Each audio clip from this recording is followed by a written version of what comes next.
Well, good morning to the folks that did make it here today. As I said in the invite, it's going to be a little bit of a replay, basically continuing to work on improving films.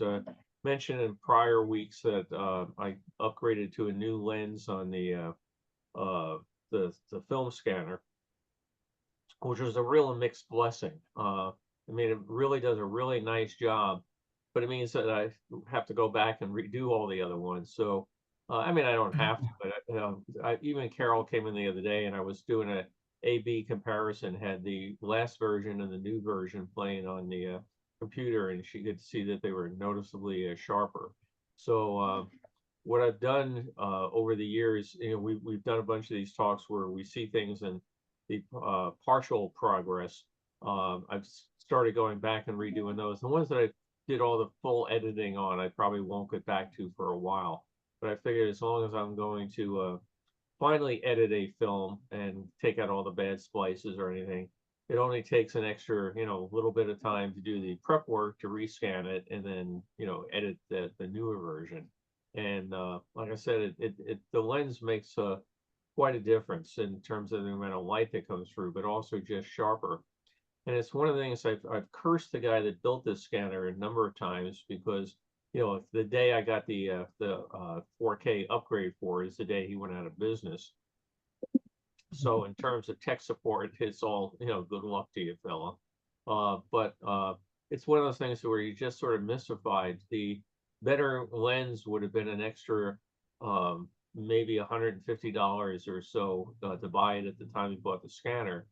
And I guess you, like everything else, you try to keep the prices down. But when you're buying something that costs close to $10,000, what's another $150? So why he went with the lens he went with, I don't know. Who knows? But today we're going to start with Disneyland, and let me see if I have the year on here. 1 second, I just got to pull it up. Okay. So let's see. We're going to start with Disneyland reel number 93. And that was, come on. You have the other 92 reels? Reel 93 was 1961. Okay. And then they also go to some other spots along the way. So let's come back here to the chat. I can do share screen and optimize for video clip. So the very beginning, they spent a long time at the beach. We don't need to go to the beach, but we'll go to Disneyland. And looks like it was a really nice day there.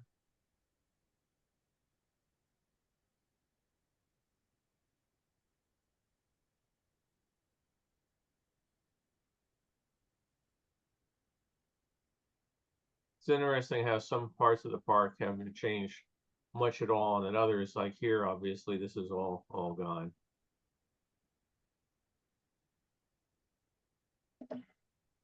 Anybody want an ice cream? He's not doing much business. Why do all these images look like you're looking at one frame of a motion picture and yet it's moving? Yeah, basically the scanner goes through and it has a very fast shutter. It takes a picture of every single frame, puts it into a still image, and then the software combines all the still images into the movie.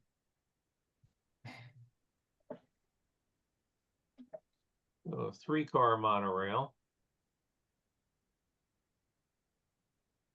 The guy's camera goes dark every time he does the start or stop on it. It seems to adjust. So it probably had an electric eye that took time to kick in. I guess those monorails were capable of going at a very high speed if you're going to use it for a transit system. Yeah, but that's something they don't have at the park anymore. Guy standing on the Matterhorn playing the accordion, which Accordion. I, for one, would think that's an improvement, not having him there. That's an improvement.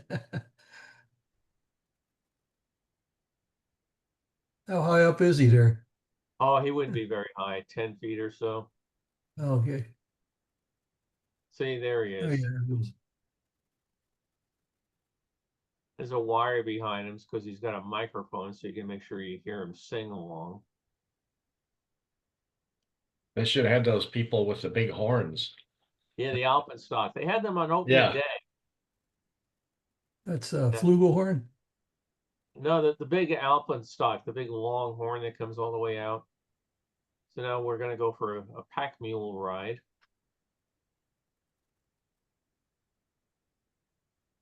And here we are at Nature's Wonderland. For all of Nature's Wonderland, that was one quick shot.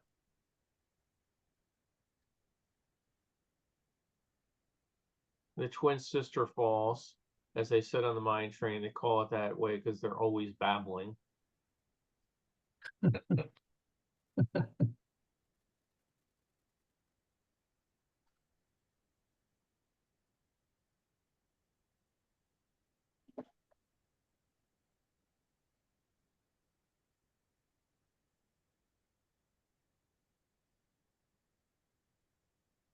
And the TWA moon rocket and the clock of the world.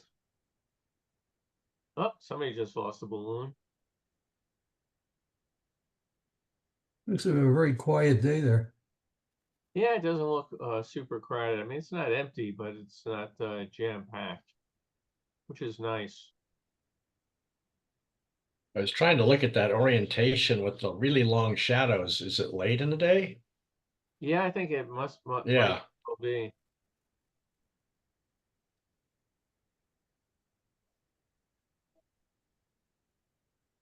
If we can only figure out how the clock works, right? There's a date on this movie? No, it's just 1961. Yeah, it's also getting late in the day. You can see the colors are starting to look like, late in the day shading on them. Well, if it's in the fall, it could be only, say, 4 o'clock in the afternoon. Could be.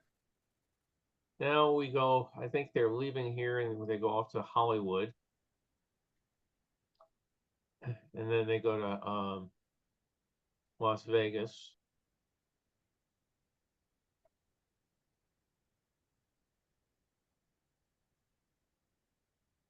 There's a car for you. The I dunes. remember having more hair than that, but having it cut that short anyway. Yeah.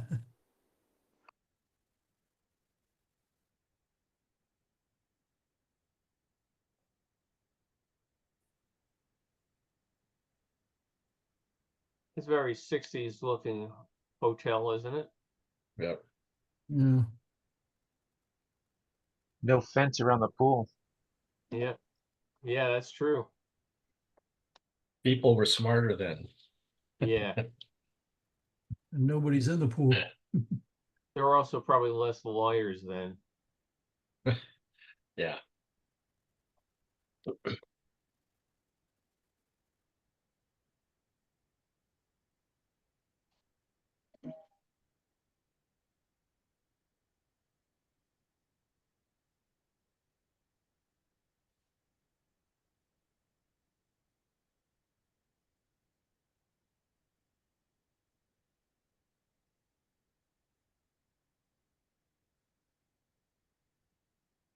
Silver Did it Slipper. seem like they were waiting for him to start shooting before they started walking? Yeah. Yeah. And action. That took me back to my parents, the same sort of thing at times. Okay, hang on. Okay, now go.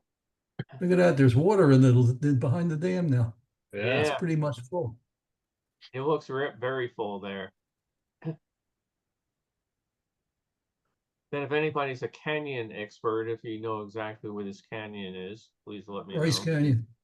That's what Canyon, I was Utah. gonna say. Yeah, I think that's Bryce. Yeah. Yeah. Yeah, that's Utah. Need to go there.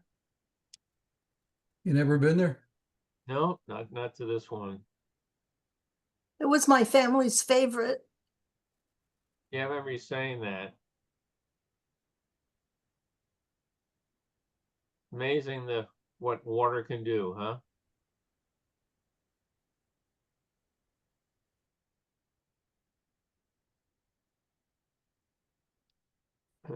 Well, Carol, you're free on Tuesday. Why don't we drive up to Bryce? We could do that. By the time we get there, it will be dark, but that's okay. Well, not, Yeah, it's more yeah, than- we'd have to go more than one day, but Yeah. Yeah, it's not a day trip from your house. No. Natural arch. it's like a mini Grand Canyon. That's what we liked about it. Well, these are hoodoos. Yep.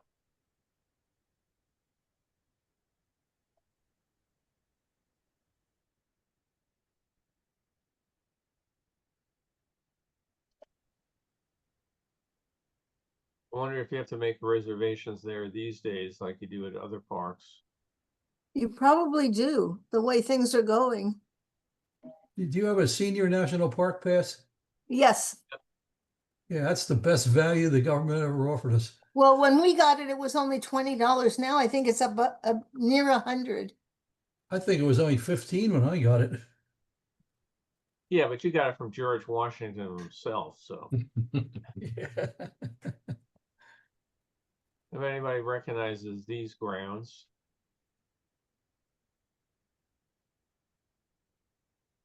This is unlike the guy a week or so ago that took pictures of the signs for everywhere where he was. So now we're in Salt Lake City. It's either that or the World's Fair. That the Mormon Tabernacle building? Yeah. And now I believe we're at the state capitol. All those steps and no railings. I was thinking the same thing on that, Irv. Thinking about, boy, I'd be careful going down that. Yeah.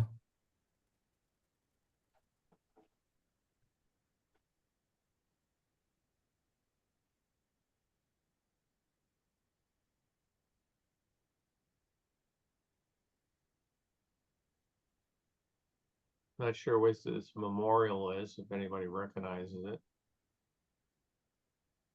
It's not the Air Force Academy. I don't think so. The Air Force Academy wasn't there in 61.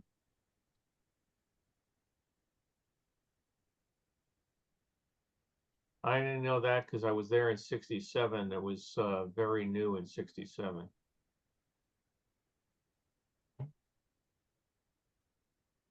Okay, action.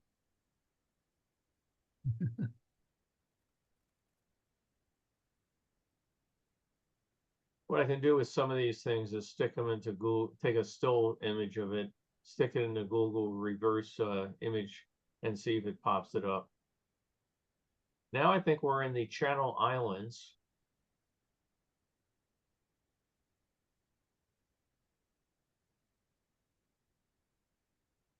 If you've never been out to the islands, it always amazes me of all the water, and the islands are almost completely barren because obviously salt water doesn't help things grow. To see how empty everything is. I don't think that's the Channel Islands. Don't think so? Doesn't look, something doesn't look right about it. I may be wrong, but could they be up in Washington's? Could be. Well. They could be anywhere. But they did look a little more desert-like, so I don't know. So here's Fort. And that could be Washington across the Puget I think Sound. it was a lake. I don't think it was the ocean. I think that was a lake, a very large lake. Oh, okay. Is that El Capitan? That looked like El Capitan, yeah.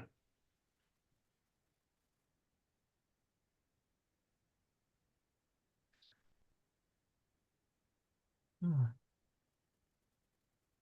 That was probably was because I think that's Yosemite Falls. yeah, it's Yosemite Falls. Ah, Okay, guys, what one's that? a Ford. The Ford, yeah. 50s. I love Yeah, the didn't- That's rear view that's mirror up the on the- higher end model with that swoop of chrome. Yeah. The cheaper model just had a straight division between the two tones of paint. Yeah, I love See all the the nice rear paint mirror colors up they used to here. have. They used to be beautiful colors. Now everything's white, black, and silver. Yeah. There you go. That's, That's I think Ford. that's a 55, I think. Yes, indeed. Yeah, I'd I say. know because my dad had a 55, and that's the first car I learned to drive in. Now we've got a redwood tree out in our front yard that Carol got from a twig, a seedling that she brought home from the county fair, and that had a tunnel going through it. I keep saying I'm going to put the tunnel through our tree. We got a few years to go though. This is really How dark. tall was the tree? The tree's probably about 40 feet tall now. And when 40 she feet. got How it, many it was years does that 6 take? inches. 20 years, right? Yeah. 20 years to grow 40 feet. It grew fast. So he's going through his confirmation for anybody who's not Catholic. Look at the tail fins on that. Yeah.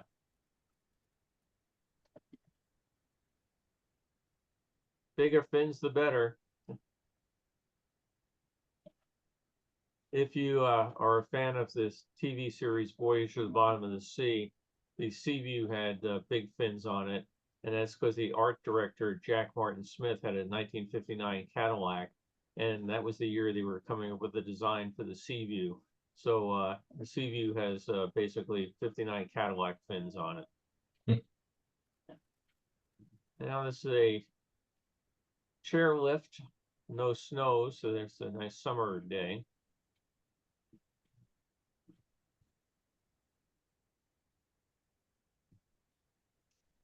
Again, boy, you look at this sort of thing, and OSHA, I don't see any straps or anything holding these people on at all.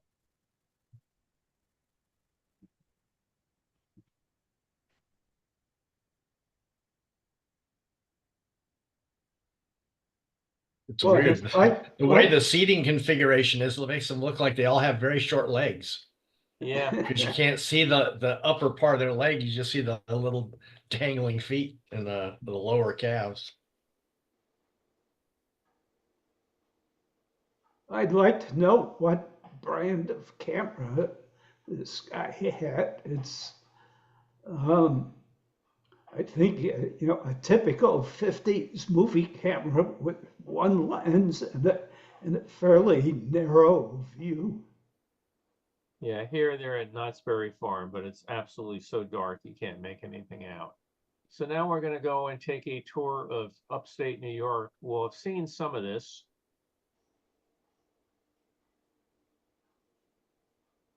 Oh, hang on a second. I got to change something. One thing here. Because you're probably not seeing it. Okay. Let me quit that. And I'm going to have to just fix one thing here on the thing. I had it set to be able to do multiple versions of the software at one time. But it was, again, I was doing A/B comparison. So I'm going to have to quit out of that. And screen sharing stopped. And Can't you edit these films so the image takes up the whole screen rather than seeing a cut off top and bottom frame? I try to do that. Hang on one second. So let me go back here to.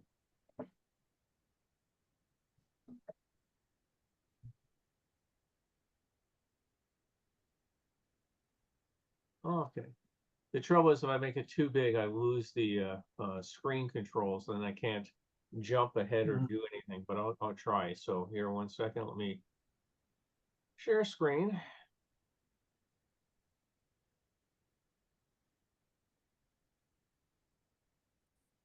All right, so we're starting with a summer vacation at a lake. If anybody recognizes any of these places, please feel free to say so.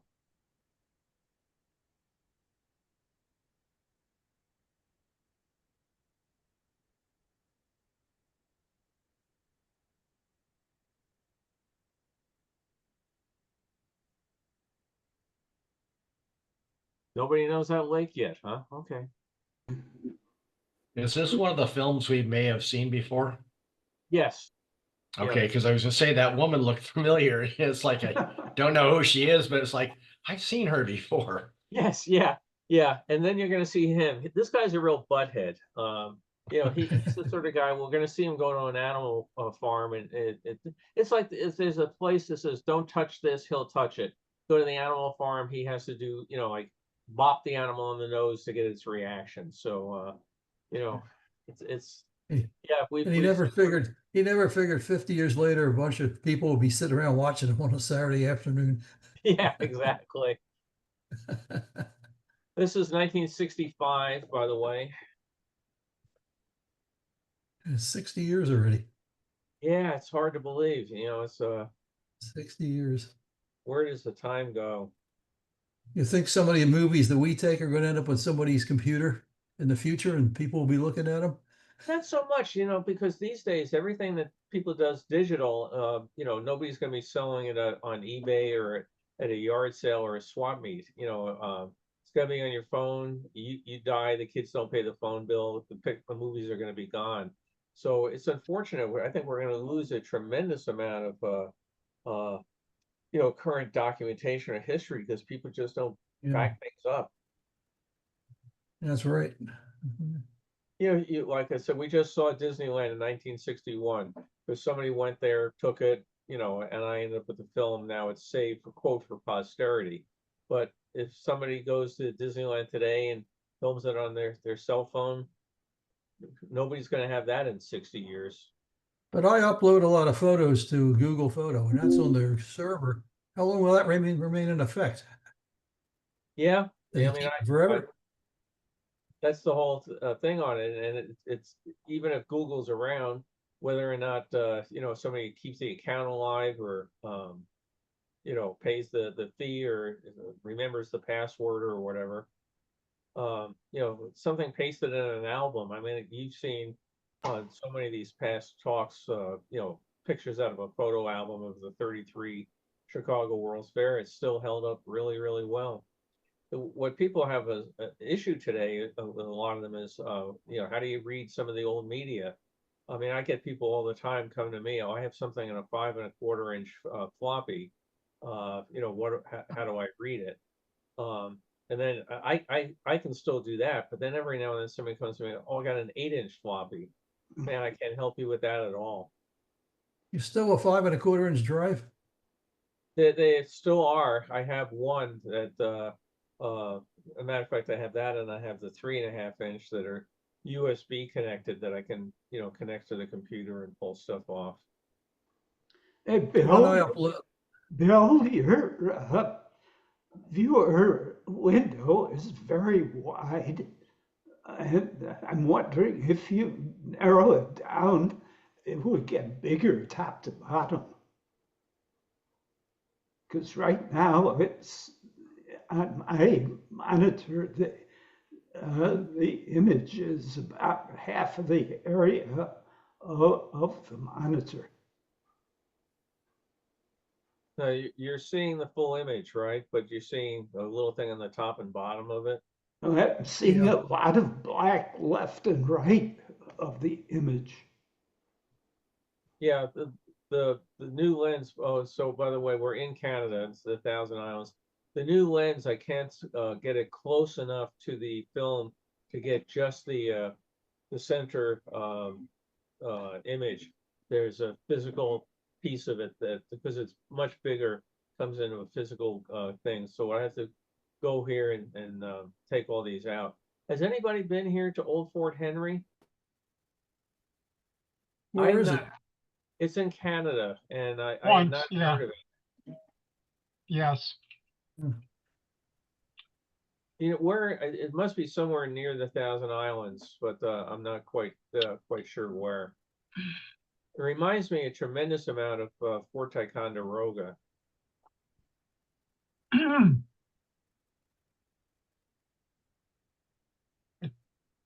I could be wrong, but I think it's near Nova Scotia.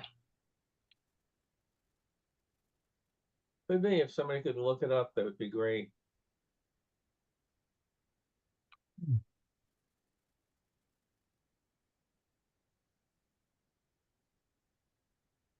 You got Fort McHenry in Baltimore. Yeah, and Fort William Henry and Lake George, but there's Fort Henry.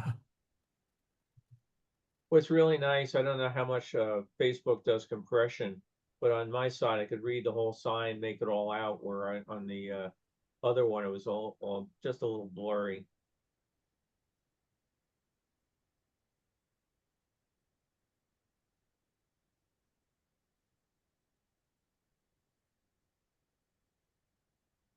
There's all sorts of signs, keep off the grass, keep off the wall. You know, it's the thing when you have to bring your tourists in there.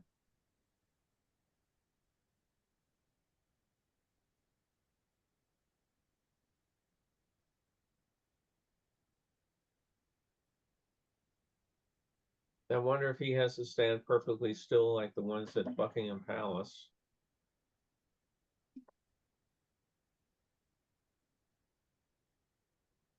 There's a fort that looks a lot like this down outside of Savannah. Went to with my brothers. I guess there were only so many fort designs from the 1800s, right? Or 1700s, whatever this was.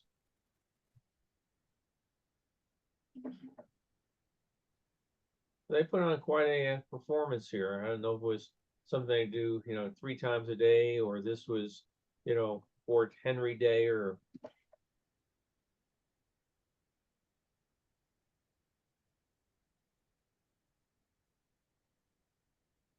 There's a fort in Quebec. There's in Quebec City. They got the Citadel Fort. They do a procession like this. yeah, I've got the right Fort Henry. You said this is in Canada, right? yeah, It's in Kingston, Ontario, Canada. yep. Just pulled that up myself. Yeah. Yeah, it's not the one I went to. From the War of 1812. When was that war done? Happened. Yeah, what year Yeah. was that war? And it's only $14.34 to get a ticket. Yeah, it's in Canadian money. It was built as let's see, Oh, a 19th century British military fortress to protect the naval dockyard and the entrance to the Rideau Canal, serving as a prison during the rebellions of 1837-38 and the World Wars. It is part of the UNESCO World Heritage Site. Oh, it replaced an earlier fort from the War of 1812. Despite its defenses, it never was attacked, but was used as a prison. That was still there today.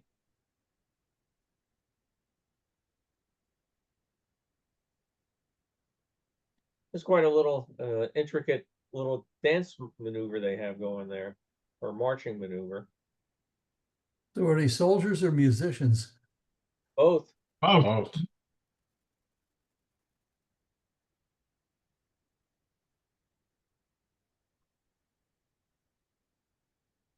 the high schools actually have competitions for this.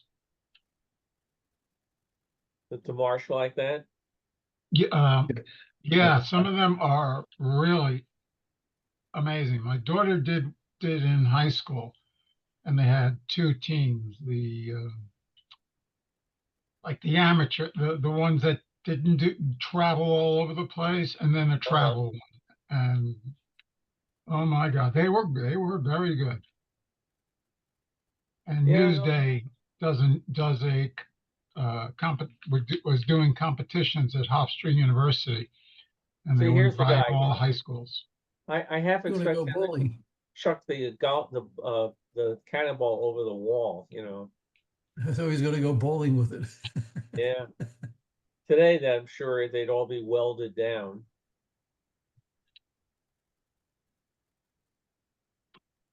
They had cool uniforms though, didn't they? Yeah. Yeah. Now, of course, they found out, in the Revolutionary War, red coats in the forest are not the best way to hide and blend in. It made it that much easier for the American patriots to nail them and knock them off. But they didn't want their blood to show. That's why they used the red uniform. Is that why? That's the reason. So if you're wounded, it wasn't obvious.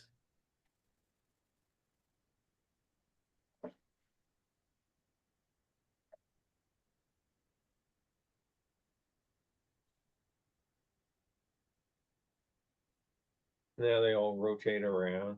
What?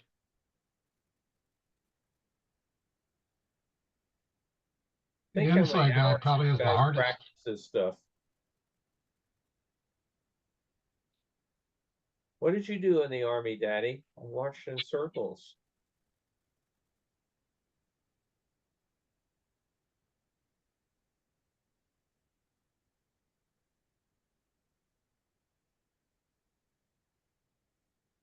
Take that, Rockets.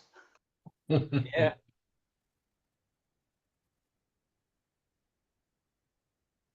But if you're in battle, what practical use is that? Well, I guess you're used to following orders, I guess. I don't know.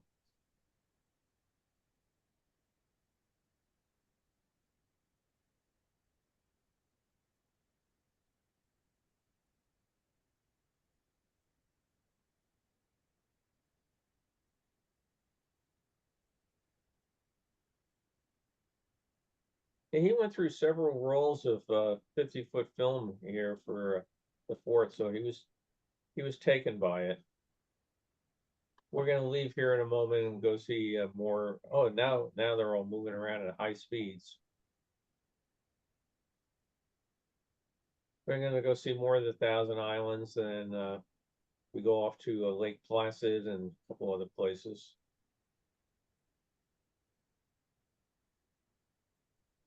And again, how military tactics has changed, right? The first row of guys shoot, well, the row of guys behind them is reloading. And then these guys reload, and then you shoot over them.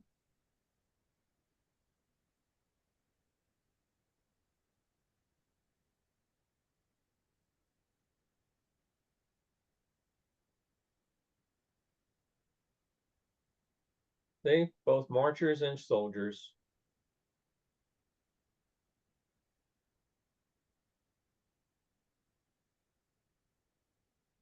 I guess it would be pretty formidable charging against the whole phalanx of guys like that firing at you at once.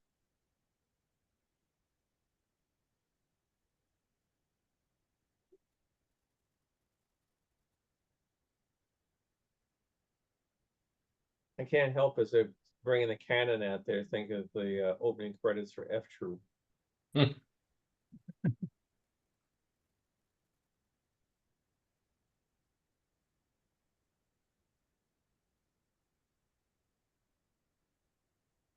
Too bad they didn't have sound for this.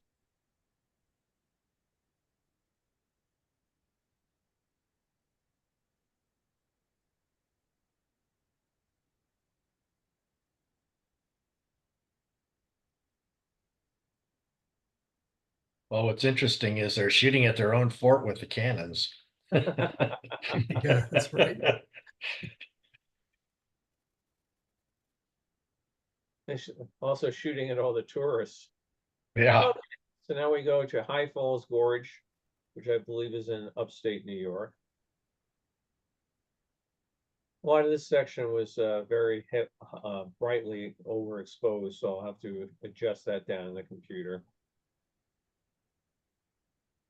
I don't think I've ever been to High Falls Gorge. Well, it must be near the Canadian border because there's a Canadian flag next to the US flag right on the same building. Yeah.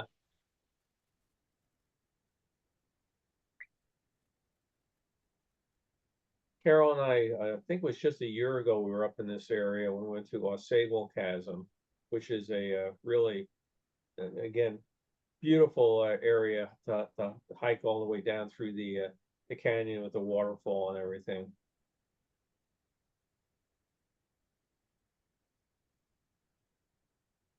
The, upstate, if you're from upstate and you know the area at all, there's a couple guys have websites about upstate New York or Facebook groups. The waterfalls upstate New York have just been going like gangbusters because they got so much snow this year that now the snow melt is occurring.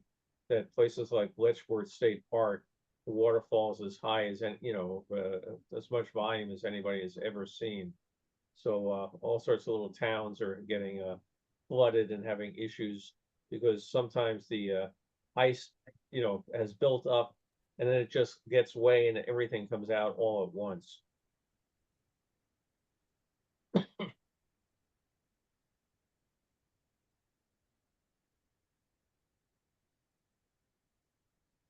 So places like this, Sable Chasm, a couple others are privately owned pieces of property you pay to go through. You have some others like Watkins Glen and others that are state parks. So you have a whole combination of private and government operations up there. I'm always amazed the way they build those wooden walkways, cantilevered off the rock faces. Yeah, It's quite a skill to be able to build that. Although there's a lot of chasms you can go to that have that. yeah. You wonder if the Watkins guys Glen that in New did York it. is one. Oh, I can Watkins see Glen, the Bushville drawing. Falls in Pennsylvania. Yeah, Ah, in Watkins Glen, every now and then they've had to go through and totally replace the walkways because they'll get a flood like this year. It goes in and it gets so high, it just rips them right out of the wall and they have to redo it. Where you got ice takes them out. Yeah. Now I think we're gonna leave here. And we go for a ski lift ride.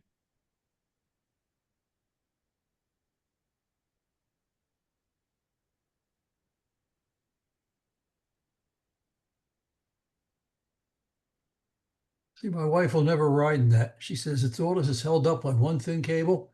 And I said, well, an elevator is the same way, but she says, but in an elevator, you can't see the cable. That's true. Yeah. What you don't know can't hurt you, right? That's right.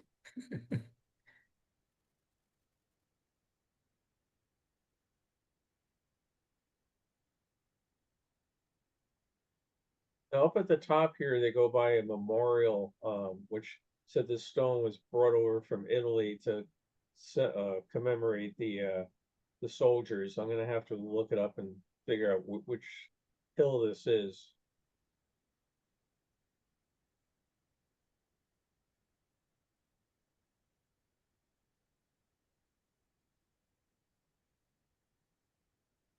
I've never heard of Mount Belvedere before. So it said on there, it said Whiteface Mountain. I think that's another area you have to go to in New York, and I'll have to consider doing it. If you haven't been up to the Adirondack Mountains, it's an absolutely beautiful part of the country. Catskills also. Yep, it's real nice except in winter. Ah, All those empty cable cars. Well, in the winter, they're going to be quite full of skiers.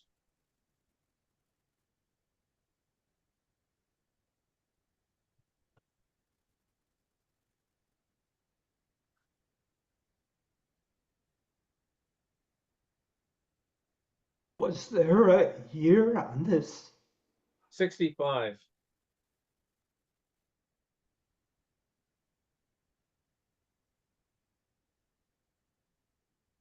Oh, nice shoe, thank you.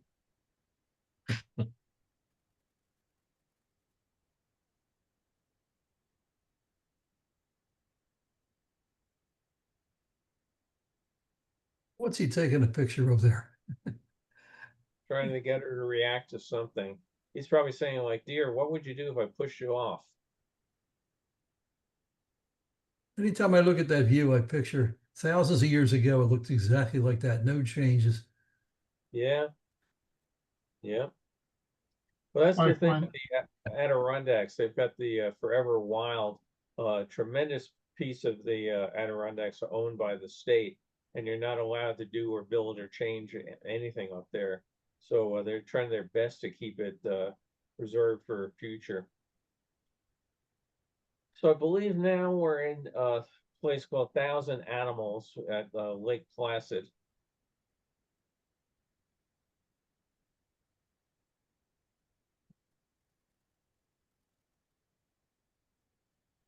Dama deer. Look at the color on that car, huh? Called a Carl. So this guy's too cheap to put the quarter in the machine. He's picking up the food off the ground that other people have dropped. Come on, don't pay a quarter. Feed the poor animals. And Rudolph his name's there in the sign thanking you for buying food.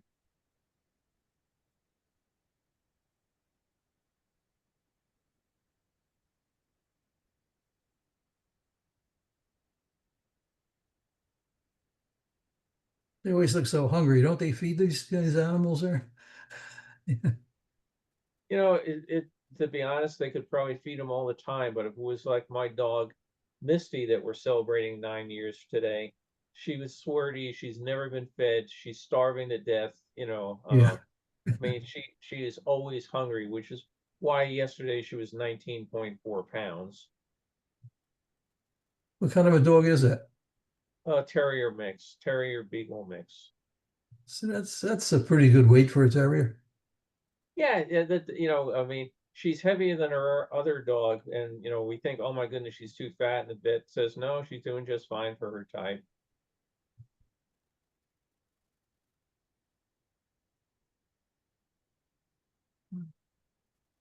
This is not there anymore, 1,000 animals. It's the main building is still there, but it's just the last I knew, it was an antique store. But they used to have quite a zoo of animals up here. We're seeing a lot of deer, but they had all sorts of other. Oh, there's another one, a little Bambi, like we saw a week ago. This one I don't think tries to do much walking.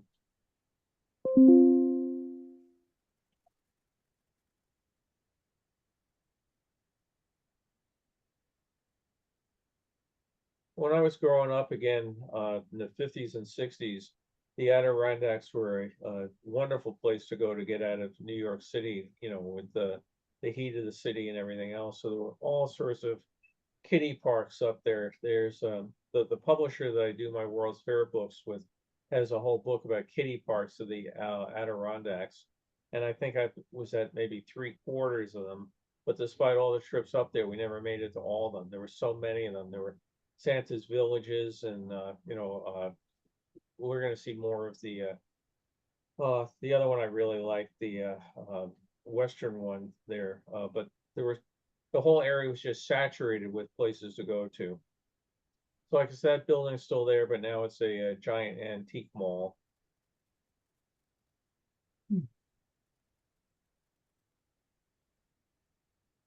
And you're a pretty good distance. You're up here about 400 miles from New York City. So for people to drive all the way up there was not, inconsequential drive. But then other people came down from, Montreal and that was only about an hour and a half drive. So it was there for quite a few number of years.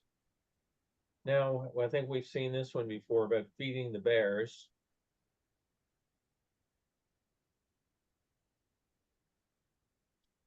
So you can put this food in a metal thing and slide it down to them, and they can eat it. Or they have another thing where you put it in a can and the bear pulls the can up to it. We'll see that in a moment.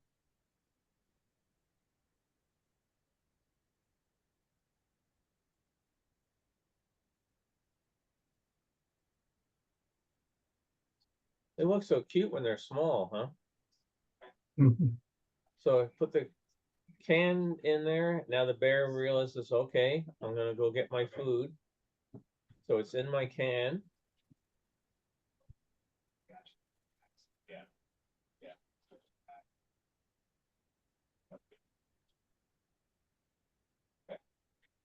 And now he pulls his can up there. He has to work for his meal.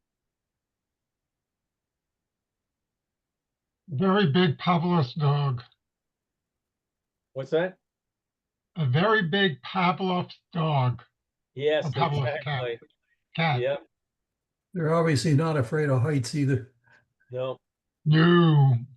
The same thing at Clark's, the place in New Hampshire. Their bears did the same thing.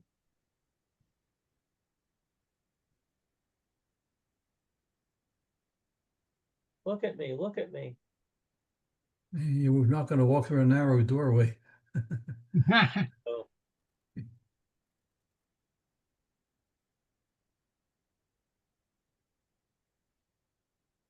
Here.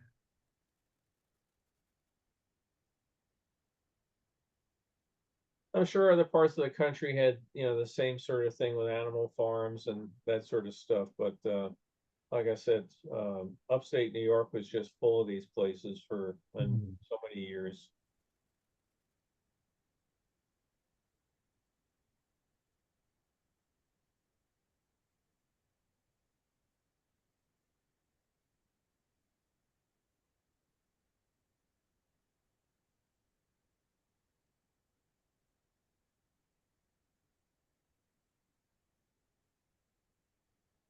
I'm just glad I got to experience them as a kid and then take my kids to some of them before they were all gone.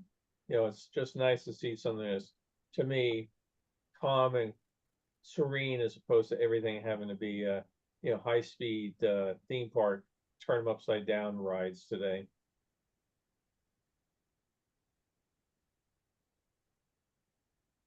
Bill, did you go to the Long Island Game Park? Yeah.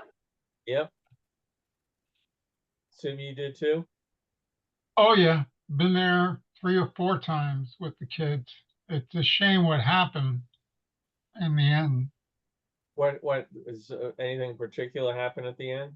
They discovered that the owner didn't treat most of the animals very well. A lot of them were found to be sick and Oh, underweight. So they closed them and they found homes for every single animal. oh, good. And if I remember right, I believe it was his daughter who turned him in. That rings a bell now that you say that.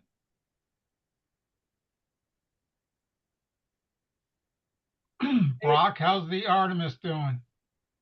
It's heading toward the moon, closer to the moon than it is to Earth right now.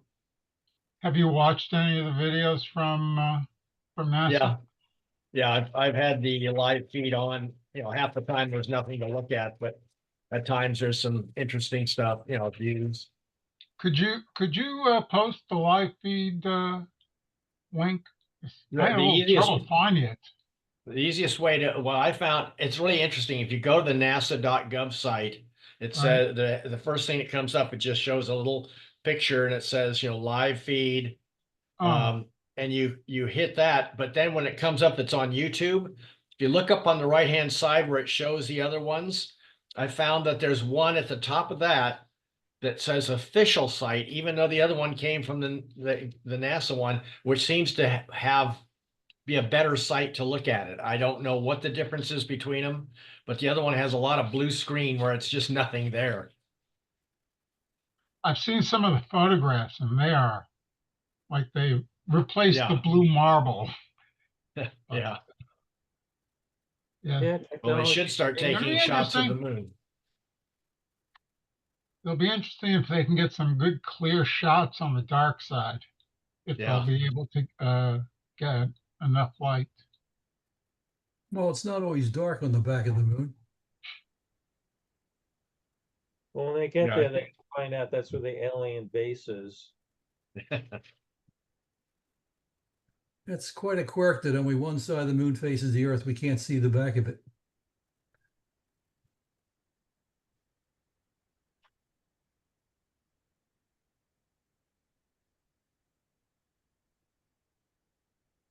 Oh, I got this. Oh. Thank you. Yeah, that's the easiest way to get to it. I'll have to look at it later. Thank you, sir. I always try to figure out some of these animals, obviously the winter is going to be okay, but for the others, there had to be some place they had to bring these things in the Adirondack winters.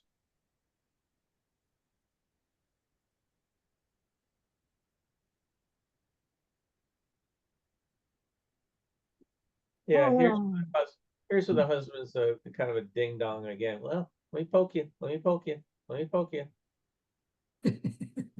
I just wish the thing would just turn around and bite him. Yeah. That's annoying. Like, oh, you want to see how Come on, strong? get closer. Boom.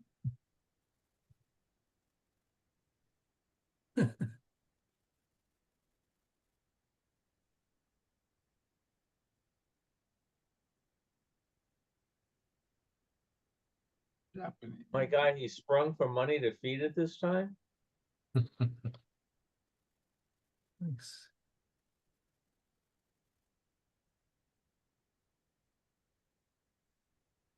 I wouldn't like to look and see one of those in my backyard. Do you Well, they're have native them? to California. They're native? Yeah, they're native to California, just like coyotes and things like that. Yeah, we just had a thing on the news of a coyote attacking a 4-year-old kid. Kid was out in his driveway and the coyote came down the street and tried to, drag him off. And luckily I saw that in the found the news. coyote. That's right. They had to euthanize the coyote, but now the kid has to go for rabies shots. Well, at least they don't have to go through the 21 shot series anymore. No, is it much reduced now? Yes, I think they've got it down to 4. Oh, But they're still, if I remember right, they're still very uncomfortable. yeah, they have to do it into your abdomen or something. I don't remember all the details, but someone who I worked with said it was similar to the shingles vaccine. And I said, "Are you sure?" And I go, "Shingles vaccine or shingles having it?" And he said the vaccine. Vaccine. I had And the then I shingles had the vaccine. vaccine and I found out why. Really? I had the shingles vaccine. It was a no single issue. shot. Yeah, I had no issue. When I with got the it was vaccine. 2. So it's 2. Yeah, Too. it's two over time, but I never Right. had any reaction to it whatsoever. I mean, it's just a little shot, Mm. another shot in the arm, you know. Yeah. No, That's what I found. the second one made me sick. Yeah, it's funny how, the same thing can affect one person and not the other. You go for, at the COVID shot and oh, I'm fine. Somebody else is, sick for a week. Yeah. Every time I had the COVID shot, I had a fever the next day, Yeah. just for one day.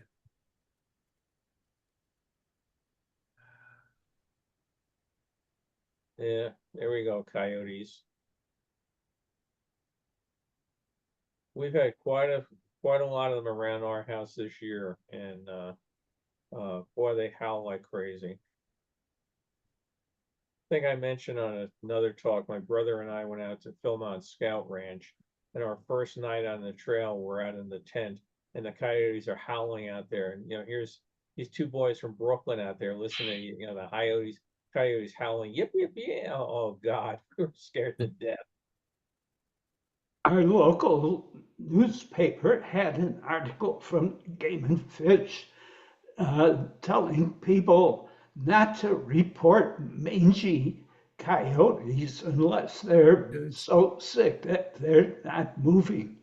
But a lot of people who aren't familiar with the raw side of nature call the Game and Fish department because the coyotes look so mangy.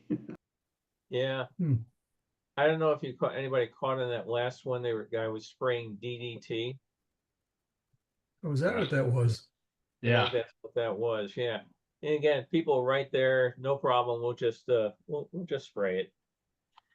They used to have in those days, they were told, it doesn't hurt you. It's good. It's a good thing. Oh yeah, Gets rid of the bugs. They used to have trucks come down the street in Brooklyn spraying it to kill the bugs, and the kids would run in and out of the DDT fog thinking it was cool. I've seen that all the time. Breathing in the I don't fumes. know if it was DDT, but when I was at Walt Disney World it was within the first 5 years that the park was there, you used to go down there and the bugs, especially at night, were just horrendous. And it's like any populated area, the numbers have gone down. But I went out of a building in the evening. It was dark and I'd been working late. I don't remember what it was. And I walk out, there's this vehicle going through the property, and down the driveway of the building I was at, puffing out all this stuff to kill the bugs. I turned around and went back inside the building, but I'm gonna wait a couple minutes. Yeah.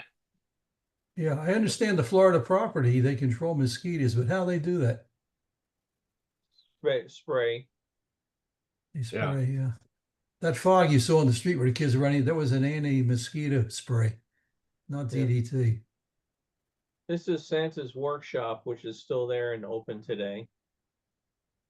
So most of the parks have closed. This one is still with us.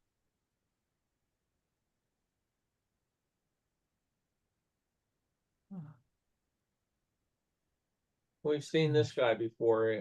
He reminds me of Carl Ballantyne, who is one of the guys in Carl Macau. Ballantyne. He was funny.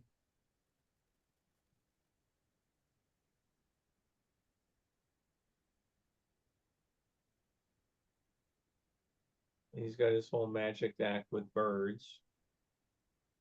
Where did the bird go? Is it behind Santa? No.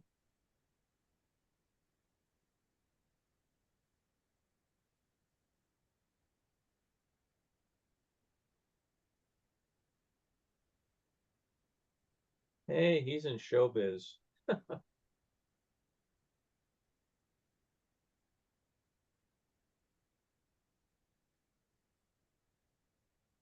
I think when we're What? back this way, we're going to try to stop in this fall and see the place. Bill, what year did you do Philmont? 67. Did you go? No, my son really didn't want to. After I sat him down and said, "This is what you're going to have to do," and I forget how old he was. I go, "You're going to spend a year prepping your body for that visit," Yeah, it was and it really. was rough. I was so glad I went. I really was. I had one. They had a competition in Newsday, the paper on Long Island, to write an essay on how electricity powers progress, and I won it. I remember getting a telegram, the only telegram I've ever gotten, telling me that I've won it, and it was the money I could use to go to summer camp or do anything I wanted. So I said, I'd really like to go to Philmont. And my parents said, okay, we'll pay for your brother to go with you as well. And yeah, we had to do a whole bunch of conditioning hikes and, break our boots in and all that sort of stuff. But yeah, for those that don't know it, if you go to my website, billcotter.com, there's a whole thing on my Philmont trip. Because I kept a diary rather, of day by day of where we went, what we did. And we went all the way across country by bus. And that was half the fun, staying at some of the places we stayed at. And then they basically drop you off at one part of Philmont and say, we'll pick you up at another part in 10 days. Good luck. And you pick up your food and your sleeping bags and your cast iron pots, and off you go into the hills for 10 days. One of the former committee chairs I worked with, he got a slot for the following year, and he showed me his workout schedule he had written for himself. And he asked, "Is there anything specialized in first aid I should take?" And I said, "I'll get you a few things that you can't buy." I go, "But I'm going to disavow any knowledge." So Darabam was brand new, and they had just approved it for field use. And Darabam basically glues the skin together instead of suturing or butterflies. And you Right. can use it up to a certain. I gave him that and a few other things. And when he came back, he goes, "That Dermaban really worked great." I go, "What happened?" And he said, one of the kids took a fall and really did a job to his life. So When we were there, some of the camps, you stopped that had a ranger, and they had a radio, but a number of the camps, you were just totally on your own. So if anything happened, today, people have satellite phones and other things. I don't know what we would have done if anybody had gotten hurt. There was only one day that I can remember was particularly arduous. We had to, yeah, he's directing her. No, over there. We had to go up this one hill that was incredibly steep. And I've got pictures on my website of some of the guys up at the top, just, oh my God, thank God we made it. But like I said, it was really, it was an absolutely wonderful time. I was just so glad I was able to go and do it. And today it would kill me. I mean, walking out to the car tires me out. But in that particular one, we climbed this Mount Baldy. Again, I've got all the pictures on the site. And that's really how I got into the photo, retouching stuff. My brother had lost his pictures that he took, and I said, "Oh, I'll copy mine." And I, got a scanner, and oh, some of the ones have turned red and the colors have gone. How do I fix it? And that's because I wanted to, redo the film on stuff for my brother. That's why we're basically here today. We bow our hat to your brother. Mhm. Yeah. But yeah, like I said, Scott, go to billcounter.com, look for the I film on. will. I think And, I've looked at a little bit once or twice, as I recall. For me, I stopped by the Florida High Adventure Camp mhm. and spoke to a few of the people there because, as it turns out, the dive master I was working with, his wife is a nurse at the chamber, and I keep on mispronouncing the name of the island, but she had one or two volunteers who go there, and it was nice. We had a great talk, and they invited me to come out to their camp for a day, for an overnight. No problem. I didn't That's take them neat. up because my schedule was tight, but the Boy Scouts have always been the friendliest, most open organization that I personally have ever dealt with. Well, that's why I'm still big in it today, trying to support it. And I assume you're gonna make it to the reunion this year? I'm going to try. I will definitely try. I'd like to shake your hand Huh? If you and kept, get a picture together. I think most of you on the call probably know it, but our Boy Scout camp was the only camp to ever close and come back from the dead. And it marks its 75th anniversary this year of its first season. And it also marks the 25th anniversary of our alumni association. So this past year, or this current year, we just donated $70,000 to the camp to buy a new dock for the waterfront. And one of our members said, maybe we can do more than that, try to buy some new boats and canoes and that. So we put together a fundraising program aimed $25,000 to tie it into the 25th anniversary of the Alumni Association, and we're coming up on the $41,000 mark now. So the camp is very, very happy with the Alumni Association this year. I'm sure Leanne will appreciate that. A new doc, seeing how many years she spent down at the waterfront Yeah. before she became director. What's really amazing though is some of the original canoes from Really? 1956 are still there, the Grumman canoes. Really? Yep. And some of them actually were even older than that. They came from Woolwich.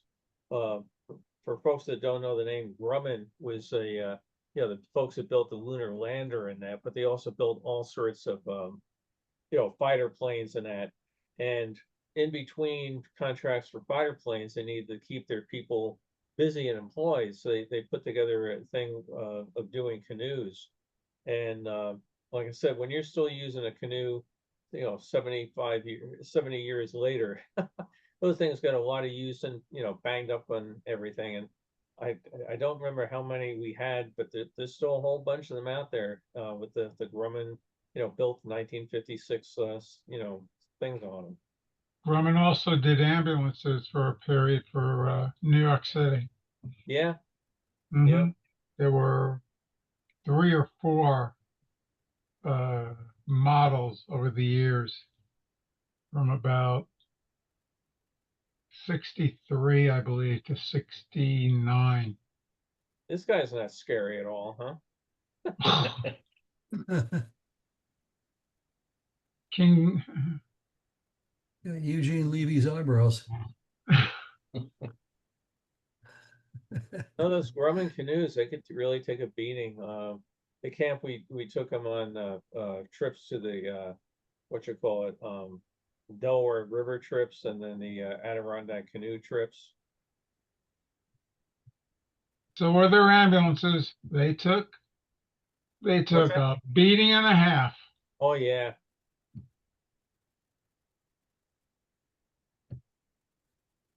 Now, I mentioned, I think the last time we saw this, these bumper stickers, you're gonna see it on their car.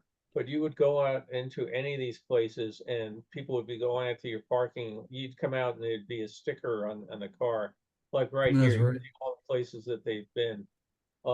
They found out that people got really mad if you glued it to the car, so most of them went on there with a wire thing, because the bumpers actually came out from the car and had, room to go around. But that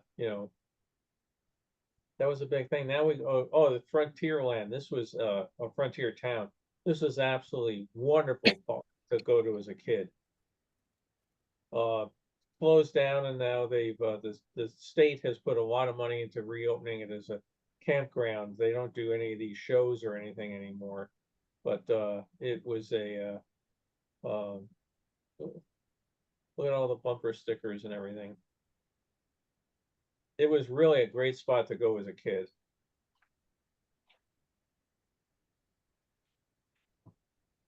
This would be about an hour and a half, about an hour north of Lake George, I guess. So we're about 2.5 hours north of Albany, about 6.5 hours north of New York City.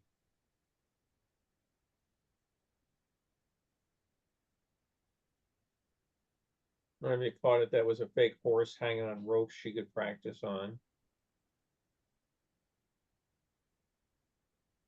You could go get a newspaper printed with your name on the headline, Marshal Bill Cotter defeats outlaws, that sort of thing.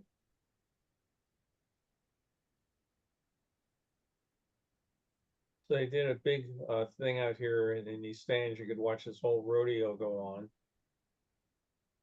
First, though, we have to have a trained dog act. Somebody mentioned Pavlov earlier. This is my dog every time I try to walk across the living room.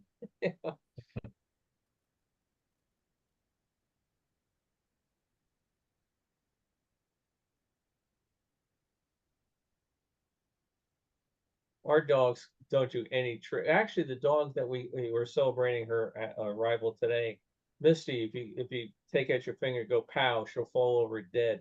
But that was a trick she came to us with, And that's why we're still amazed.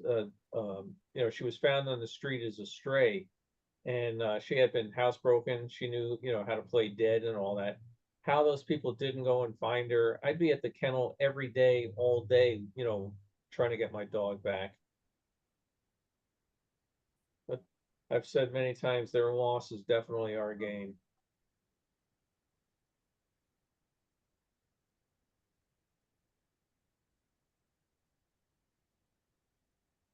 Now, I've shown some of these movies on the Facebook group for the Lake George area, and people, oh, that's my uncle, and here's my brother, and yeah, during the rest of the year they worked as farmers and did that, and then they came out for summer and did bull riding and things along that line.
you grew up watching things like the Adventures of Rin Tin Tin and that sort of stuff, the whole cavalry thing was a real big thing for kids out of the 50s.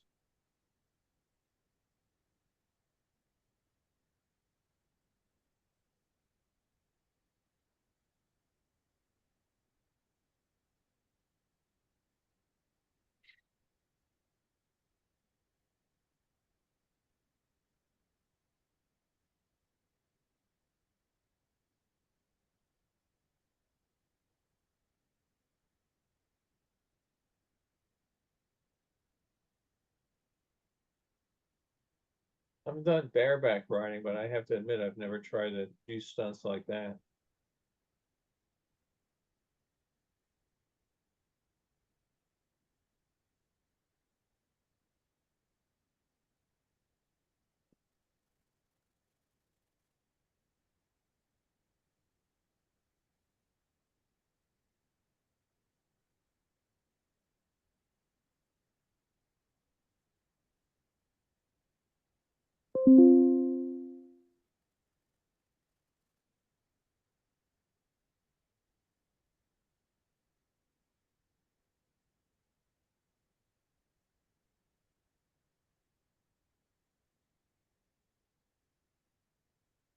Another thing I imagine takes a tremendous amount of practice.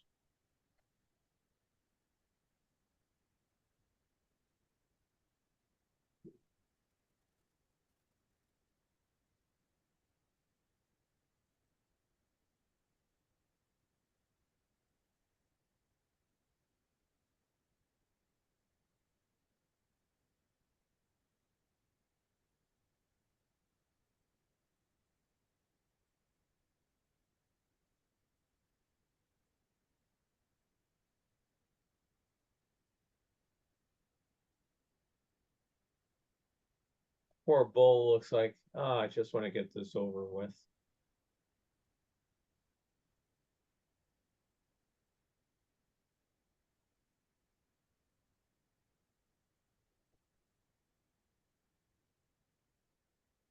Oh, okay, so he's gonna levitate her.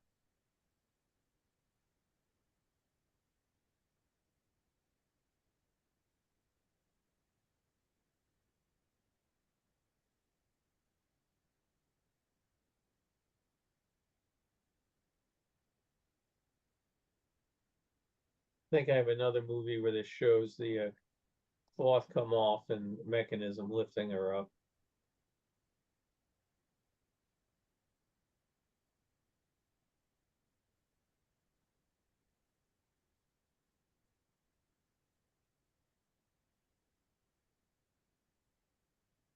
Number of years ago, Carol and I drove into the ruins of Frontier Town, and thank goodness we had a rental car. I wouldn't want to do that drive with my car.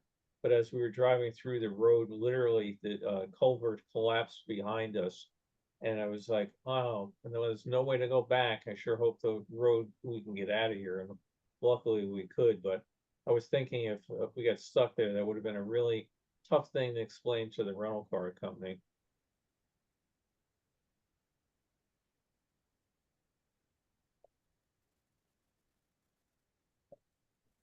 It's sort of a scary feeling when you're driving along and all of a sudden you can feel the back end of the car go down 4 inches. That's why you take the insurance. Oh, Scott, the last time we were in New York, I took the insurance for the first time ever on the rental car and we hit a deer. Yeah, I remember you saying that. Yeah, And the way there's so much plastic in cars now, to fix them is a nightmare and a half.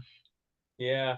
And all this, it had sensors in it for, uh, uh, motion or proximity sensors for parking and that. And they were all just hanging out of the car. It was a mess. But luckily, yeah, I tell you though, that even though it's plastic and everything, the car took, the brunt of it, broke off pieces, but it was still drivable and there was no impact to anybody inside or anything. So, the engineering did what it's supposed to do.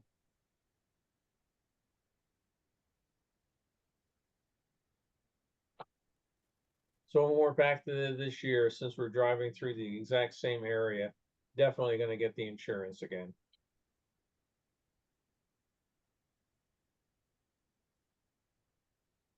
They were saying last year they had so many deer strikes in New York, it was hitting like an all-time high because the deer population is so much larger than in past years. They were just everywhere out on the roads.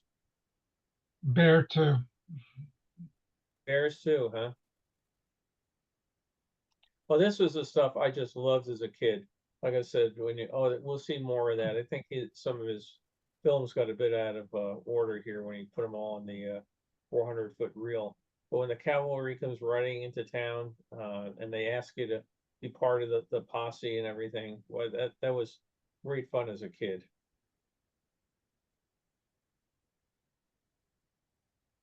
So here they come in.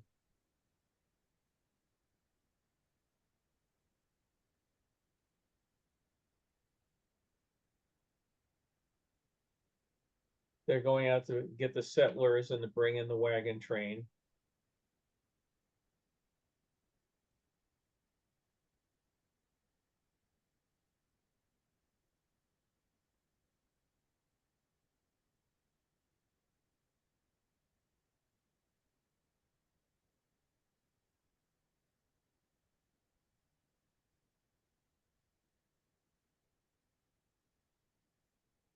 Now he comes by and starts asking how many of the kids want to be part of the group.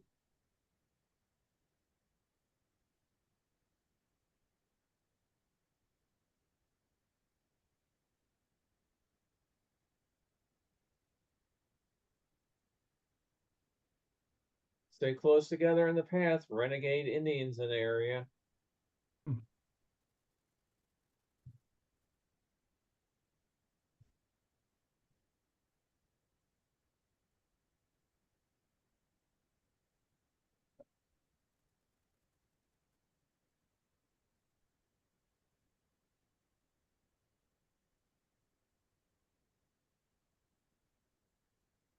You see right there from this shot, it was a pretty good sized piece of property.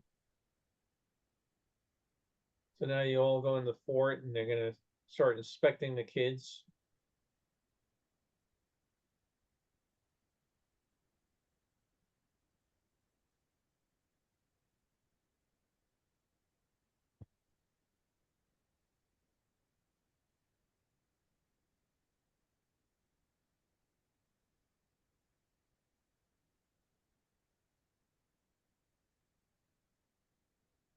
Anybody else besides me ever go to Frontier Town?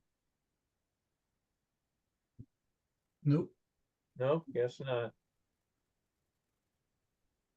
There were a number of these in different parts of the city. There was one in the Denver area called Silver Dollar City. Different. Matter of fact, I just got another movie of that coming in this week from that part. But it was a fairly economical thing to build a log fort and that sort of thing. And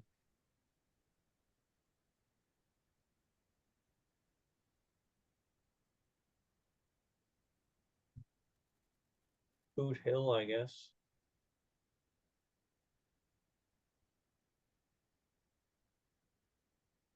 Peg Leg Pete, only one leg buried. They're coming out of the ground.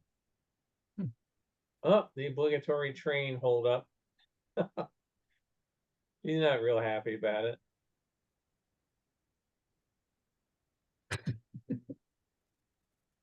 Today, of course, it would go to rob the train, people would start shooting back.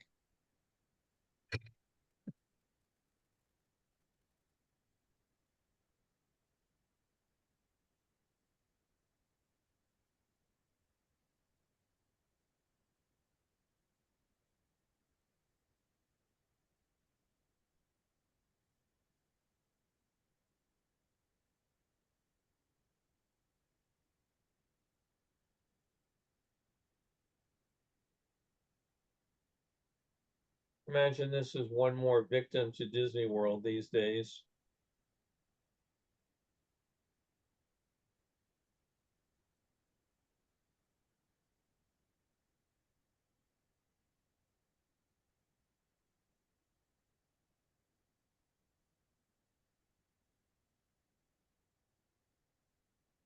And as quick as they came, the cavalry leaves.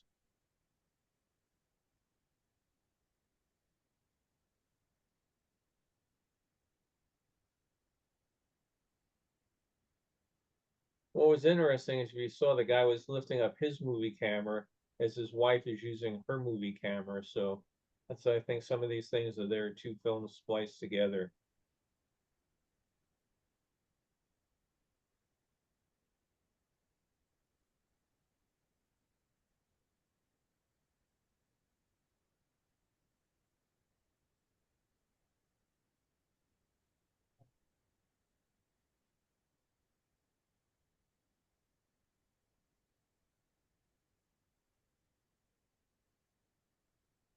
I think we're almost done with Frontier Town.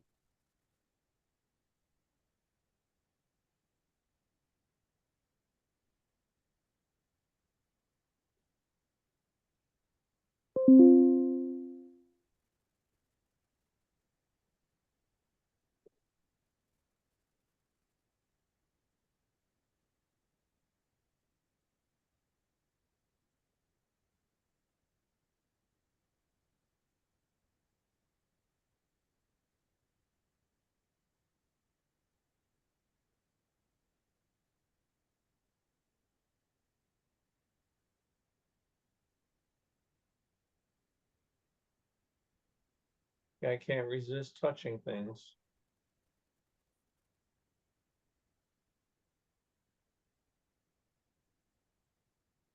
And think about how cool that kid feels that he's able to go and hold a gun at the bad guy.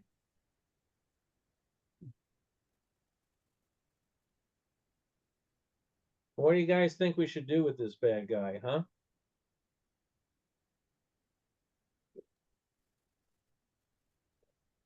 Should we just shoot him? No, let's put him on the dunking stool. If anybody ever had a bad summer job, hey, this guy might be happy. It might be a real hot day.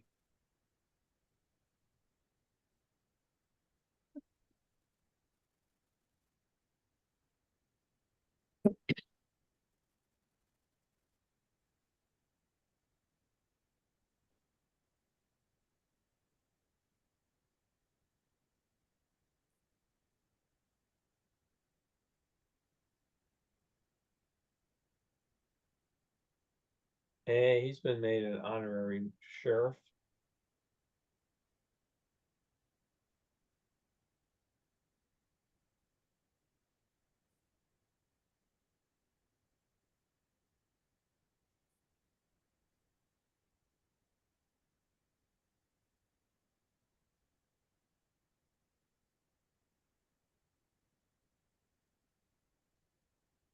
Like I said, the things are a bit out of order here because they're done by the two different cameras. So I may try to put them in a semblance of order, or I may just make it easy and leave it the way they are.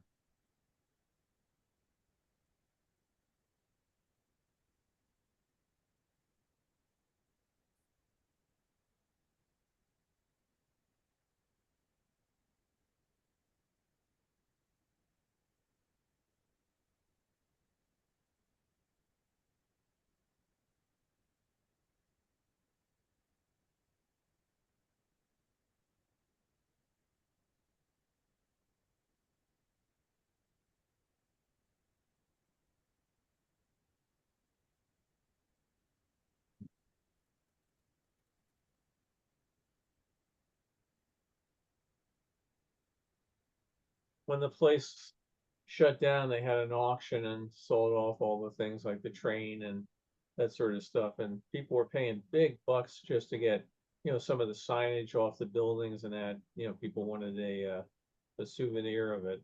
But I think the train was let to rot, and I think it's finally somebody got around to restoring it.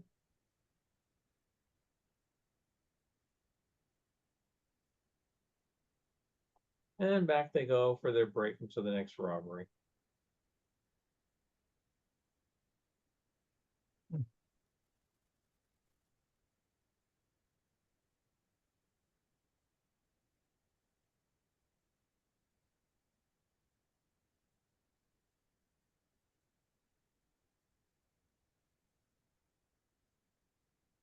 There's just a few of the old original buildings that are still left, and the state's trying to restore some of them. There's an old church, a chapel, and which is the pine needles and everything came on it and grew on it, and got stuff growing on the roof. It's very here's Fort William Henry. Now we're at Lake George.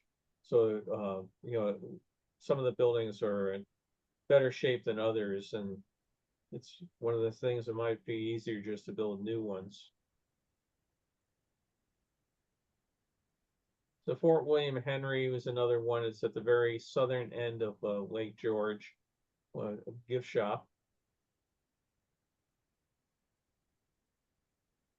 We were there, I think it was a year ago. Yeah, last year when we were there, they did a really neat drone show off the lake, and I've seen videos of these, large scale drone shows. So that's the first one actually was at in person. It's kind of amazing what they can do.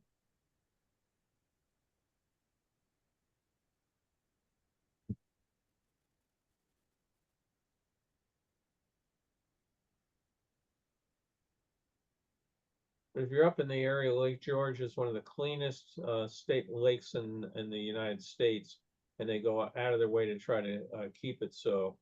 And but it's really a beautiful area. I think it's 26 miles long, and it goes up and flows up to the north, up to Lake Champlain, which then continues all the way up to Canada.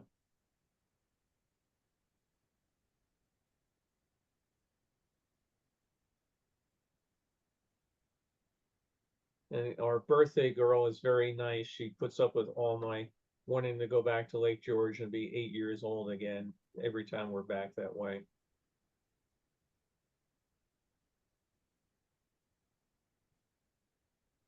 So again, this is a privately run operation.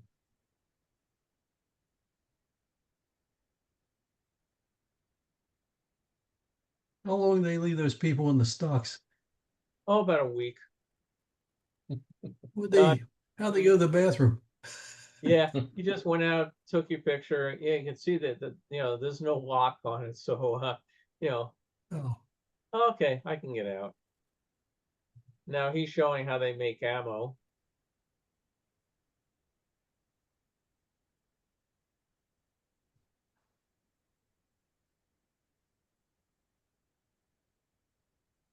Before they had caps Yep. for the firing mechanism. You can see when they came up with smokeless powder, what a great invention that was for not giving away your spot in the woods when you were shooting. This looks exactly the same way today. The cars are a little different. The parking lot is still right there, and if you don't pay, they are on you like vultures out there. I think the town gets 50% of their revenue or something that way. Oh, I posted this picture. I'm gonna have to redo this now that I've redone it, but all these vintage motels and shops and everything around Lake George.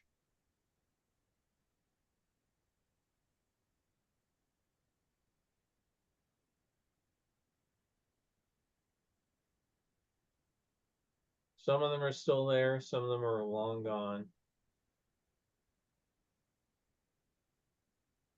Gaslight Village was a theme park that was basically open in the evenings. So during the daytime, you would go to Storybook Land. At night, you would go to Gaslight Village, but it was all done with antique car rides and dance hall girls and that sort of thing. It's now a city park.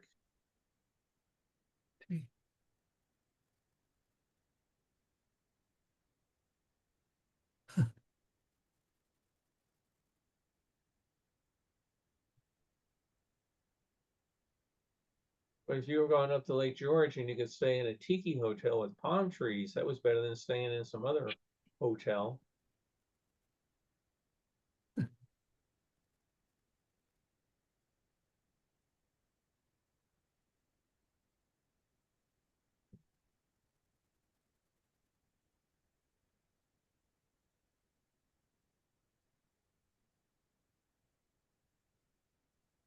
Looks like the day they're leaving, they get some rain.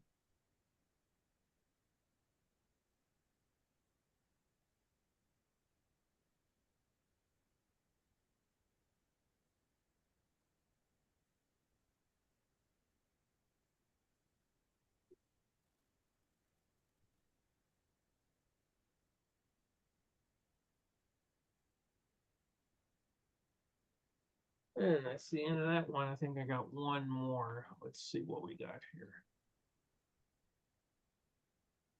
All right, let's.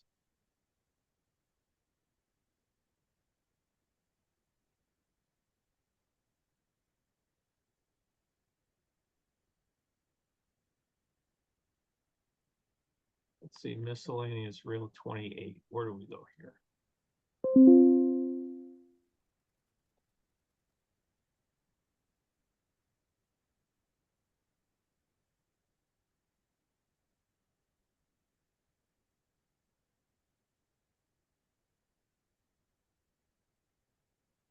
Miscellaneous reel 28.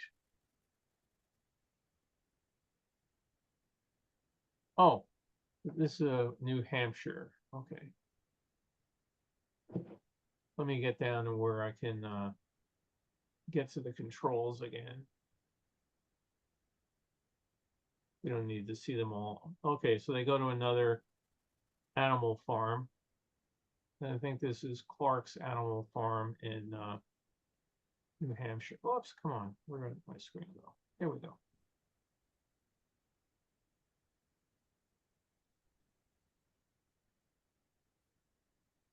This year it looks like they took the kids along.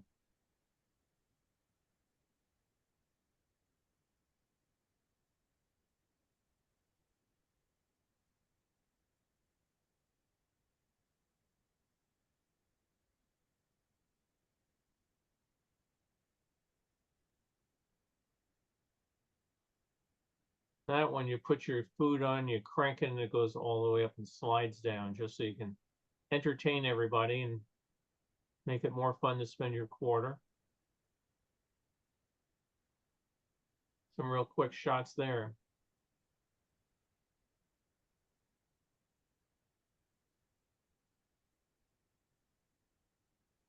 Natureland. We're at 3, Lincoln, New Hampshire.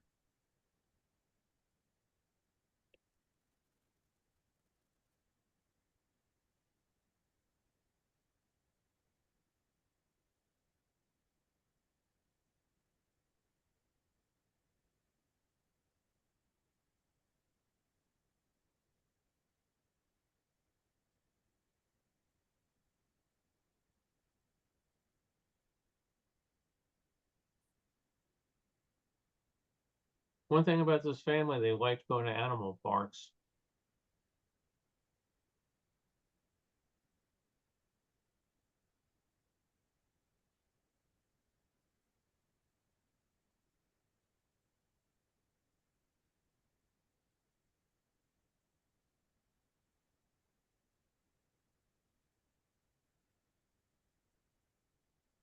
Anybody have any? Oh, dingoes. I was just going to ask if anybody knew what they were.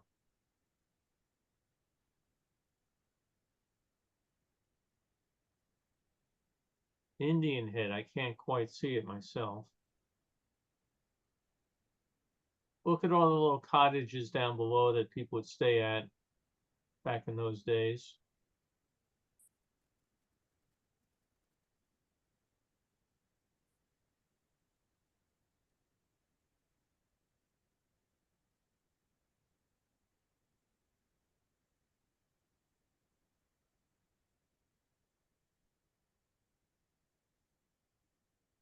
Yeah, you can see the face there. Have a quick view, but Yeah, I think they had the old man of the mountain in New Hampshire, but it collapsed. yeah, until it fell down. Oh, man.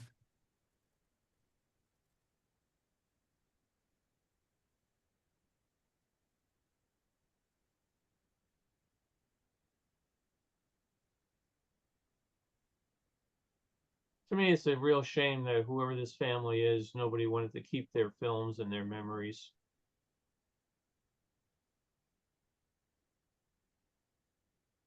But if they had kept them, we wouldn't be here today, right? That's right.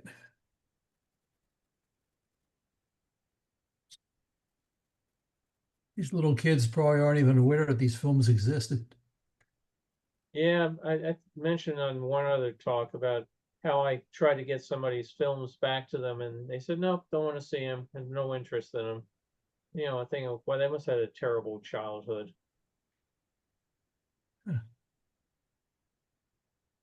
I just know if somebody came up and, said, oh, we got all these pictures of you and your grandparents or folks or whatever, I'd want them back.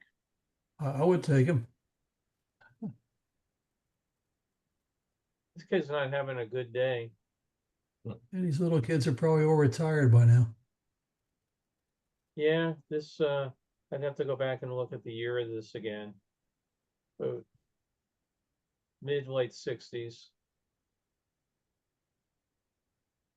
I actually looked up that hotel is still, or motel is still around.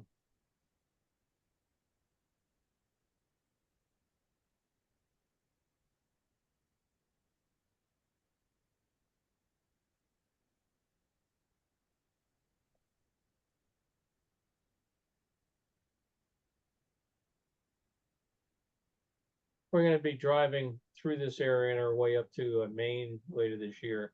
But it's one of those states, New Hampshire doesn't come up an awful lot in most things. It's must be very sedate there. You're not driving all the way to there from California, are you?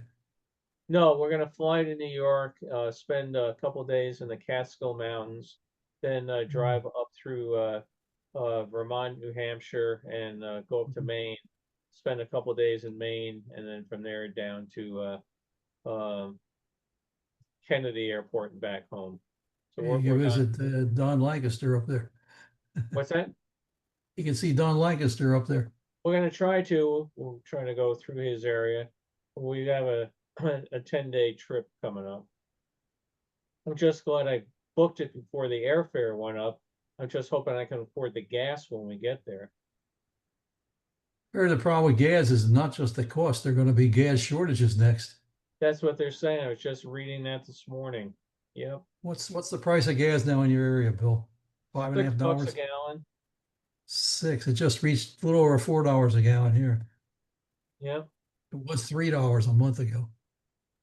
Well, we're at about $6 a gallon, and diesel is $7.30 a gallon. So I'm glad I don't have a diesel. It's got to hurt the truckers. My diesel contract comes up next month. I don't even want to think what the renewal prices are going to be like for home heating oil. Oh, absolutely. It's going to be terrible. I'm probably not going to take it until the very end. Yeah, the trouble too with the diesel going up is that means everything that diesel carry is going to go up. So every bit of everything. Yeah.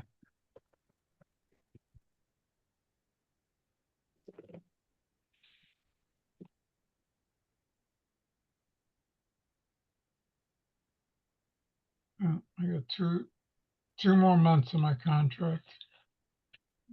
See what happens. And one thing we've all learned is that the prices never go down as fast as they went up. Oh, 100%.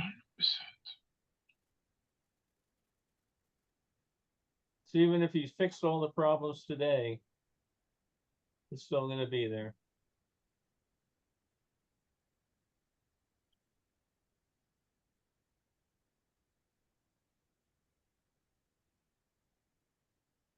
Well, I say the price increase is a reflection of the supply. There's less supply to go around. Yeah, but I think even if the supply goes up, these people that run the gas companies realize, hey, these people are used to paying this price, and if our costs have gone down, we don't need to bring it down as much. Yeah, you're right.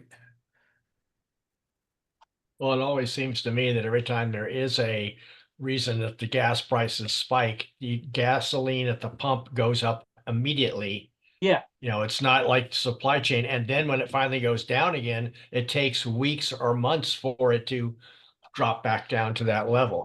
And I've never understood that concept. That's right. Yeah, Because the gas underground in those tanks was bought at a lower price, but they passed the increase on you right away. Yeah. Exactly. The law of supply and demand. Now the law of greed. Yeah, Yeah, agreed. Mega greed. I just found out my airline ticket that I bought last month went up over $100 each. Well, it affects electricity rates too, because they burn fuel to generate power. yeah.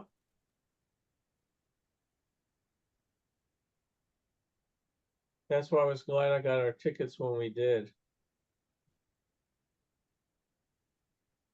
But they may put a surcharge on you before you leave. I don't know if they can. I don't think they can do that. They can add us. You can watch them. Yeah, yeah. They say it's beyond their control because of the fuel, so they could do that. Well, if they put it too much, then you just don't go.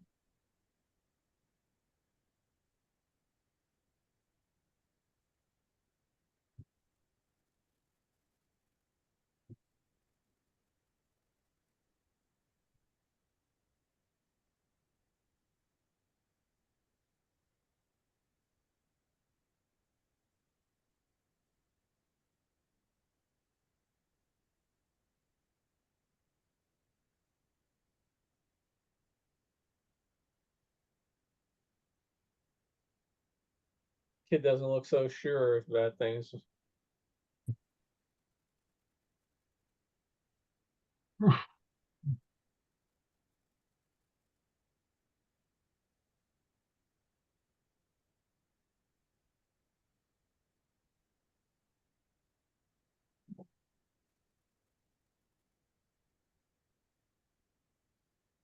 After we finish our tour of New England, we'll hop all the way over to the 62 World's Fair.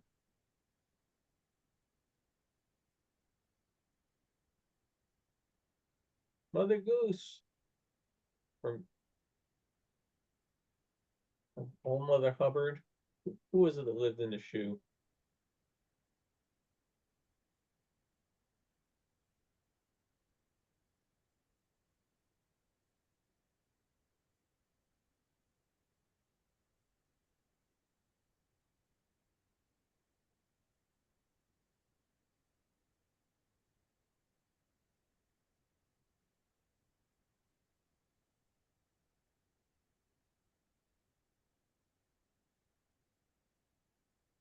So you bought tickets, Scott. Where are you going? Going to, we're flying into Phoenix and then we're driving up, I think I told you, to Utah. And then the Grand Canyon, Sedona, Phoenix, and Tombstone on the way back. Oh, that's neat. Wave Yep. to Wayne that you go by.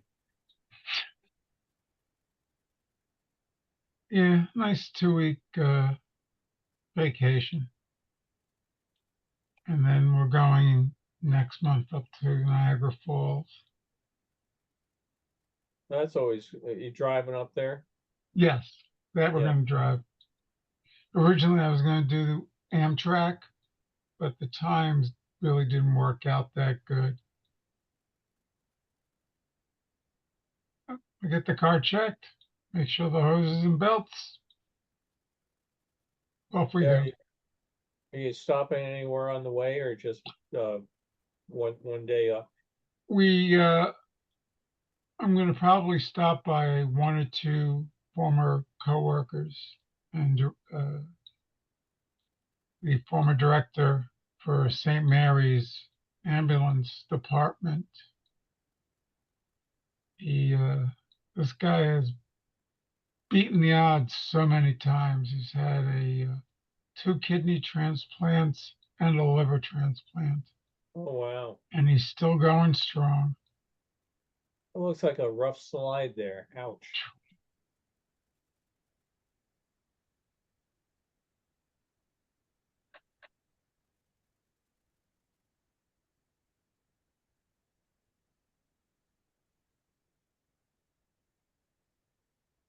Has anyone ever been to Amsterdam here? Yeah, No.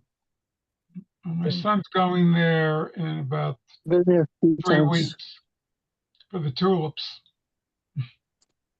I mean, Tell him to get an Amsterdam pass. What was is that, that good Tom? for is that good for the museums and Yeah, that gets you into all the museums, and you don't have to wait in the queues. You just walk right in. And the other thing that's really cool in Amsterdam is, well, there's lots of things, but you know, like the Van Gogh Museum and all that. But there's a zoo. So when everything else is closed, like, because it closed kind of early, like 5, 6 o'clock, I can't remember. The zoo is open till midnight, really? and their zoo, I think it's the second oldest in Europe, and some of the animals are allowed just to walk around freely. So things like lemurs, and you can just walk right up to them and pet them.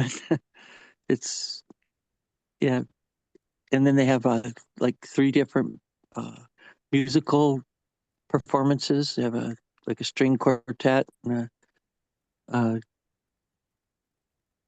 more formal, wise, and then they have like classical guitar and anyway, it's really fun. Thank you, Tom. But they also Sure. they're also going to the Anne Frank's house. Yeah, that They're we very didn't much go. looking forward to that. Yeah, But I'll definitely I'm going to send them a message about this because the Van Gogh Museum must be magnificent. that's my favorite, and then Rembrandt's house was my second favorite. So Yeah, he when I should was definitely go there. And they have really good restaurants.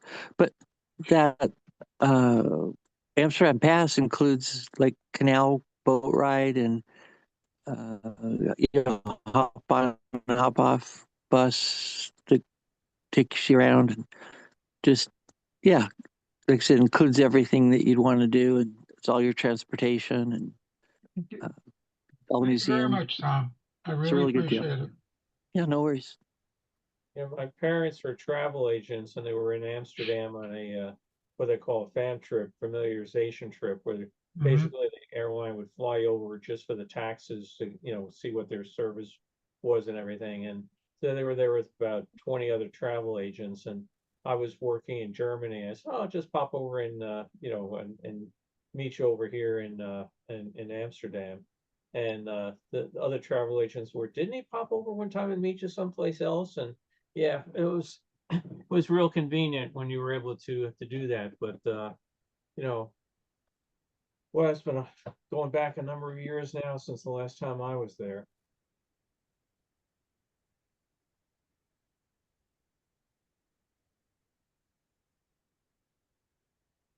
We tried to go to the Anne Frank house, and the line was about as long as you were giving Yeah, away cars. she already got her tickets. My son's Yeah, girlfriend. when we tried to do it, it was first come first serve. There was no advanced stuff.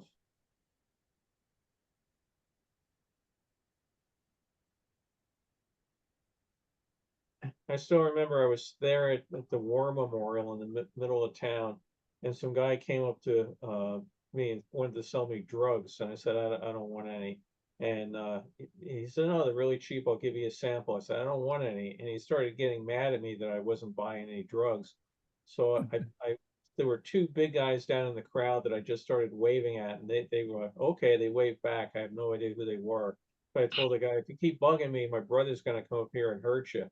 They looked at the size of these guys and left. And those guys are probably still trying to figure out who is that jerk waving at us. I got rid of the guy. It worked. It takes guts. They could have came after you too. Yeah.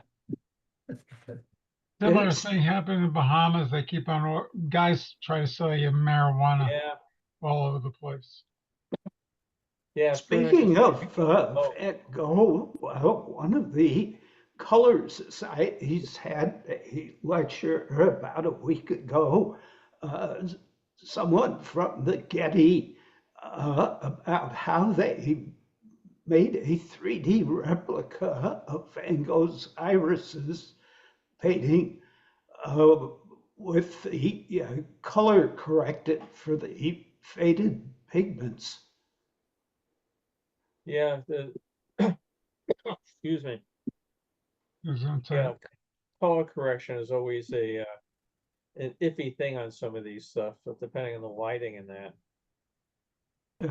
They took advantage of being closed during COVID, and they did X-ray fluorescent scans to determine the elements and therefore the pigments that were there, and reproduced what the violet color would have been in the original. I guess with so many of these restorations and things over the years, they put different shellacs and varnishes and everything else on. Who knows how much they've changed it. So, and great they can do that with X-rays, I guess.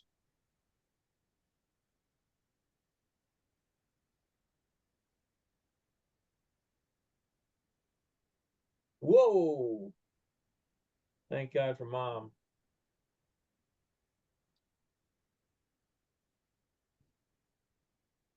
We had a They go in here. Oh, back home, he just gets this pedal car, which I think we looked up at the last time that these things are worth a fortune. With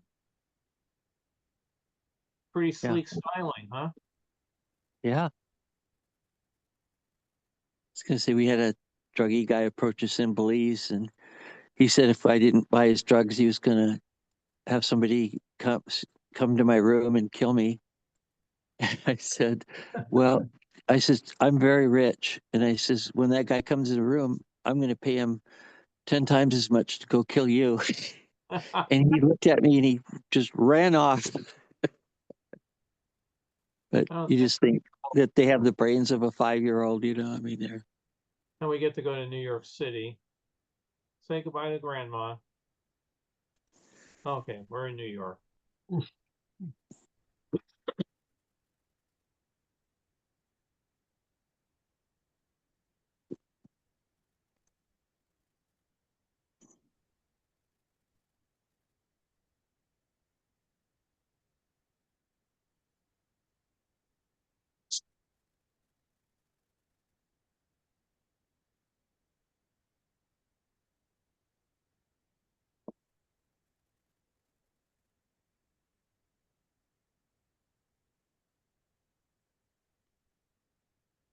The observation level of the Empire State Building.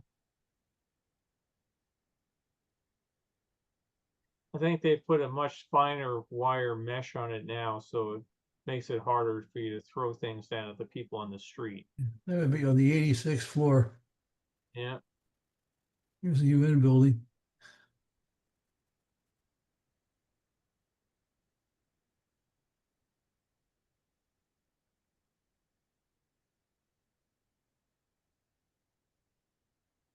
Roosevelt Island, United Nations. yeah, Chrysler building. Yep. Every time I see that, I think of Miss Hannigan. Shine it until this place shines like the roof of the Chrysler building. From Annie. They charge a fortune to go up to the observational level of this thing now. 40 And all something. those decks in New York, they charge a lot. Yeah. I mean, it's like 40 bucks or something to go up there. People still pay it. I refuse to go into the city if at all possible now that you have to, they have the tax for your vehicle to come in. Oh, Oh, right. Yeah, if you're south of 60th Street from there to the Battery, there's an entry fee to enter Lower Manhattan by car. It's Yeah. It's 96th Street. Up to 96, that far up? Yep. Wow. And if you leave during the day and come back later in the day, you got to pay it a second time.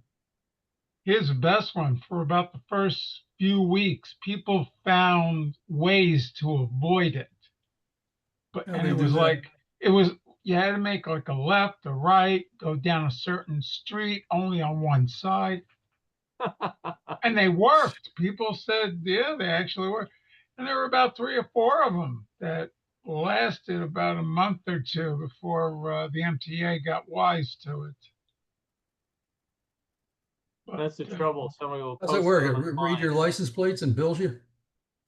Yeah, Yeah, yeah. Because all those people that would put leaves on their license plates, or they put those coatings over them that reflect Yep. and you can't read them. The police are every now and then they do massive ticket blitz, and For obscuring people their are plate. chipping the paint off their tags. They're getting the reflective covers, the real dark film. Uh-huh. And Yeah, people here cover up the license plates with plastic, turns dark brown from the sun. You can't read them. They get Yeah. away with it. Yep. You don't have to pay any Yep. tolls. mhm. I caught a They guy pulled- on the George Washington Bridge a few years ago that had a mechanical device that would flip over his license plate as he went through the toll booths. Unfortunately, he did it, and there was a patrol car behind him and saw it. Oh no. that made the news. Yeah. Sort of Oh, like James Bond. they caught one guy who owed over $75,000. Yeah. Wow. It's a lot Wow. of tolls. Well, tolls, fines, whatnot. They found people with outstanding warrants when they would check their IDs. This is all New York? All New York, between 75,000. That's almost a month's worth of tolls. yeah, they were doing the Lincoln, the Holland, the George Washington, and the Brooklyn Battery and Queens Midtown tunnels. It was something else. You know, New York City I think it's the only city in the United States that requires that you live there to work there. You know, to work, work for the city. If you work for the city, you have to live within the 3, what do you call them, burbs? Or No, Tom. But then they use a friend's address to get around it. No, actually, I'm a retired city worker. It's 7 counties, Nassau, 7 counties. You have Nassau, Suffolk, Westchester, Orange, Ulster, and I forget the 2 New Jersey counties. And certain wow, it's really jobs, expanded. Yeah. Wow. certain jobs have a waiver where you can live anywhere. If you were an administrator, like an associate director in a hospital, you had to live within the 7, but you could put in for a waiver. And in my job title, there was no restriction because I had friends, coworkers who lived in Pennsylvania. And Yeah. they would do very unique things. They would work double shifts for 2 days, then a single shift, and then they would be off for 5 days. And fire department, theirs are even crazier. You could have a guy who go to work for like 3 weeks straight and then be off for a month and a half. All right. So this is a Those are- Dodge. That's a Dodge. Yeah. Oh, it is 100%. Says Dodge. And they've been trying to get rid of it, the fire department, but they keep on running into walls. I don't know the exact way the schedule works with firefighters, but it is very, very unique. Something similar along LA. Yeah, we have the same sort of thing here. Police and fire, they'll live up in Idaho, come down here, work 2 or 3 weeks, and then go back for 2 or 3 weeks. And, you know, they're able to work it out. Mm-hmm. Yeah. This tree, you have to pay quite a bit to drive through it nowadays. I think this is along the Columbia River here, if I remember this. Huh? Yeah, looks like there's a monument there. Yeah. never seen these kind of flowers there before. I don't think they do that anymore. Probably No? not. I was just there a while back and there was nothing like this. Pretty, isn't it? It is.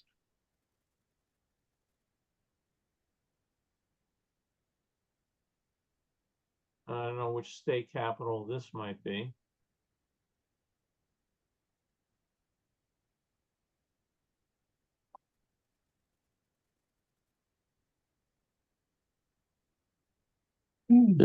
Olympia, maybe? Could Could be. be. They got so many columns so close together, might as well be a solid wall. Yeah. The smell must be beautiful.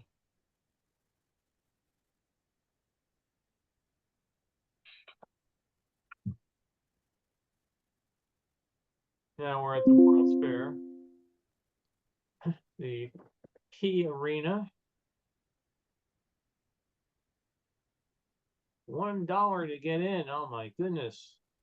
Why, what highway robbery.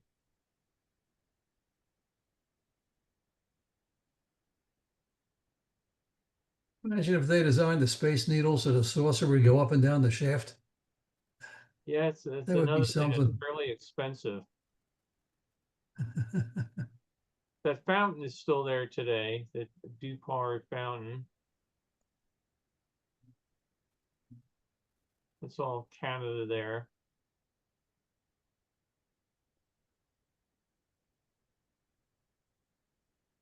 The International Fountain, mention it when they, just pause this 1 second, when they first opened it, kids would climb down, they'd go off and then they'd get hurt in these metal spikes. And then the water shot out and, you know, like surprise them, they'd fall down. So not long after it opened, they started putting signs out here about stay out of the fountain. Now they've totally redone the fountain to make it purposely friendly, and they encourage you to go and climb on it and get wet.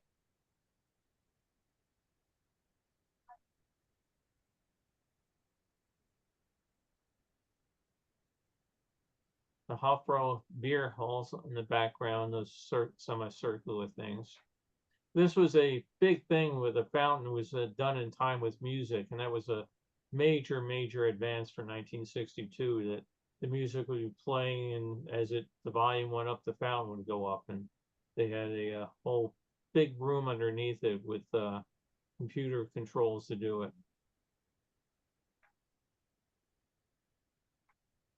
Are those arches still there today? They are, yep. They Okay. redid them a number of years ago. So this is Yeah. the U.S. Science Center, and it's a really great museum to go to today. And they just did some sort of deal where they sold part of it off to, part of it was owned by the city, and part of it was owned by someplace else. They just sold part of the complex off to the company that owns the Space Needle, and they intend to revamp it and try to modernize some of the exhibits. So now there's a much heavier duty barrier. You can see this thing is just about not even quite chest level. You know, and today it goes all the way up and over, so you can't throw yourself over.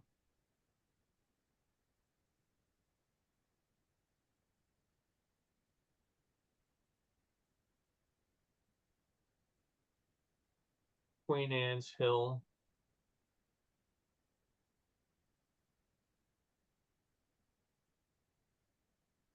Now that we're going up to visit our daughter fairly often, some of these places become recognizable to me as, oh, there's one of the mountains, Mount Rainier, I think.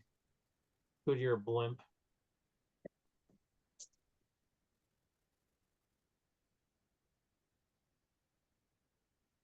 If that thing ever blows, Mount Rainier, say goodbye to Seattle. Yeah, there's evidence that did happen in the past. Yep.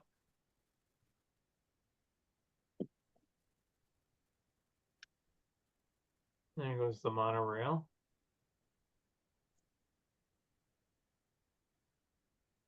Still surprised they never extend that thing further into the city. Yeah, they had a Don't big the thing peop- where don't they the were people trying like to it? do and the voters voted it down. Why? Well, sometimes people are snobbish and they don't want people easy to get from the inner city out to your suburban areas by train. I mean, there's I hear that in my area. They want to extend the light rail and people don't want it. Yeah, well, now they have a light rail, a newer one around Seattle. I don't, did anybody, maybe Brock, you saw it in the news here about the guy that tried to push somebody in front of the train? Yeah, yeah. Yeah, they put this brand new light rail system. And by the way, this cruise ship was a ship that was going to be retired, but they put it there at the port as a temporary hotel. And the amount of smoke that thing put out. Yeah, so on this brand new light rail system, which is just coming online, this guy's standing and waiting for the train. The guy's hiding behind the building. He runs out and shoves the guy, and luckily the guy bounced off the side of the train, not in front of it. But they evidently said, yeah, this guy's tried to do that sort of thing before, and now they're going to try to keep him locked up. I mean, how many times do you need to do something like that before they decide you're a bad person? Obviously mentally ill. Yeah, that was scary to watch. Yeah, it was, because it was that close. The guy actually got his foot in a position that, he was able to regain his balance. And like you said, I don't know if he actually did he hit the light rail train? Yeah, he bounced off the He edge did of it. it. He did, okay. Yeah, but He it was This mural is still there today, the Haruchi mural. It's a zillion pieces of glass all set into that. Irv, I think one of the main reasons that cities don't go with monorails over light rail and stuff is the initial cost. And even though they've shown over and over that in the long run, a monorail costs a lot less money to maintain, and it quickly, balances out. It's that initial cost that's all they look at. It's Yeah. really stupid. It Yeah, is. it's still cheaper than building an elevated subway train. Yeah. And those structures are atrocious. They block all the light from the streets. Oh yeah. Yeah, you're thinking of Chicago. Oh, they love the L's. New York had a lot of L's and they since tore them down and made subways out of them. Yeah. But Chicago has a lot of elevated trains. Yep. They love their L. This was the Electric Industries Pavilion. Talking about all the unlimited hydroelectric power of Washington.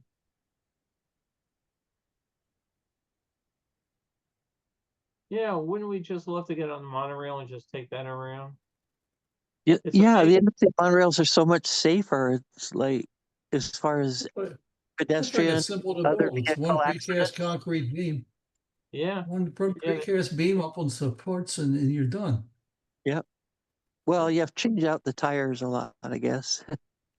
Yeah. Those two original trains are still running, and they have to hand make new parts for them because the company is so long out of business. Wow. was Understood. The isn't that a trains hit each problem? other going around a curve. Trains can't pass each other on that curve without hitting each other. Now they can't because they were stupid. They narrowed it, and as soon as they did it, of course, they hit each other. But back in the day, the fair wasn't an issue, but today, now they're stupid. So how they Yeah, fix the problem? Use narrow Always trains or went- move the track. Yeah, Allwood went out of business, but they gave all their toolings and parts and specs and everything. And they have a whole machine shop here underneath the station where they just turn out the stuff they need. Wow. That's cool. Yeah, Well, isn't that a problem that Disney's having with the monorails too? Yeah. Because of always going out of business, their parts are getting hard to find, and there was some talk about getting rid of them. well, I think Which is a Disney right shame. now, all the ones they're running now, I think are pretty much all post Allweg. That they did it with built in the Disney shops.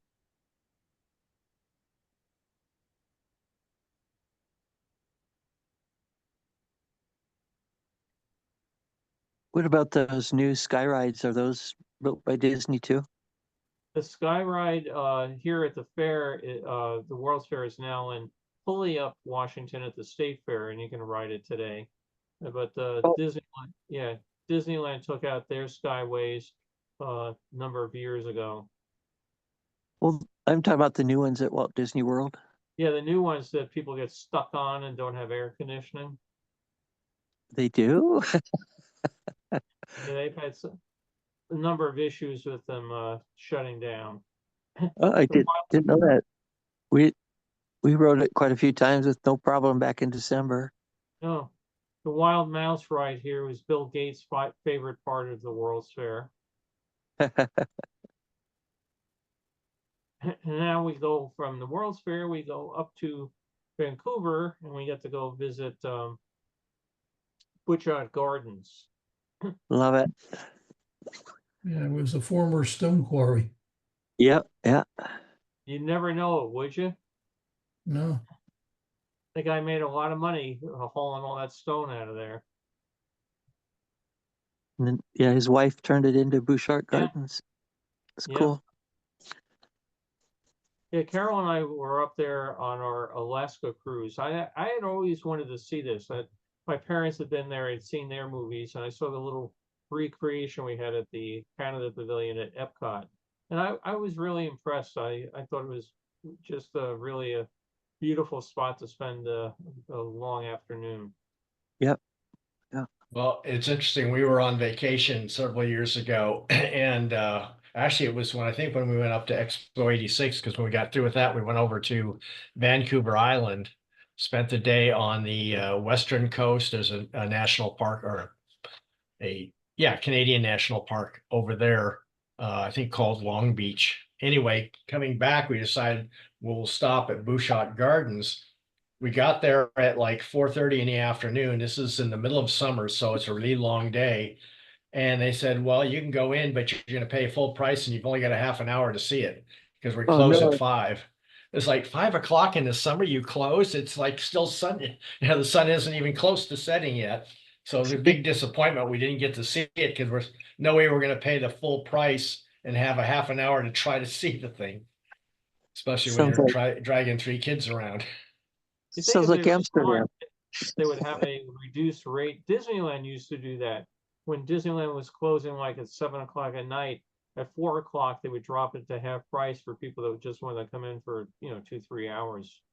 Yeah, well, I was just surprised that they didn't have summer hours Yeah, and keep it open till like 6 or 7 o'clock, because it doesn't get, actually at that time, it didn't get dark till like almost 10 o'clock at night.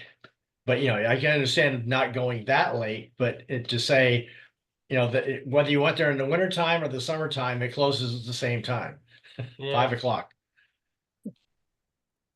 Crazy. So we never got to see it. Sorry. well, you're seeing it now. Yeah. But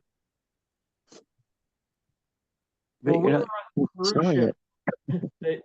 We didn't have a lot of time there, but we went out there, and then after that, when the gardens were closing, we went to a butterfly farm, which is real nearby, and that was really fascinating. I mean, thousands and thousands of butterflies, and they had all these slices of fruit out that they were coming in feeding on and stuff, and you'd go into the rooms and butterflies would be landing on top of you and everything. That was really pretty. I enjoyed that too.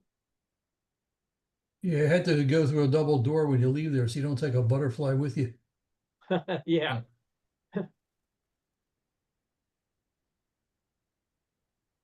Yeah, when we go up, I don't know if we're going to do it this year or not, but going up to Seattle, I tempted to drive up to Vancouver and go out to the island and spend some time.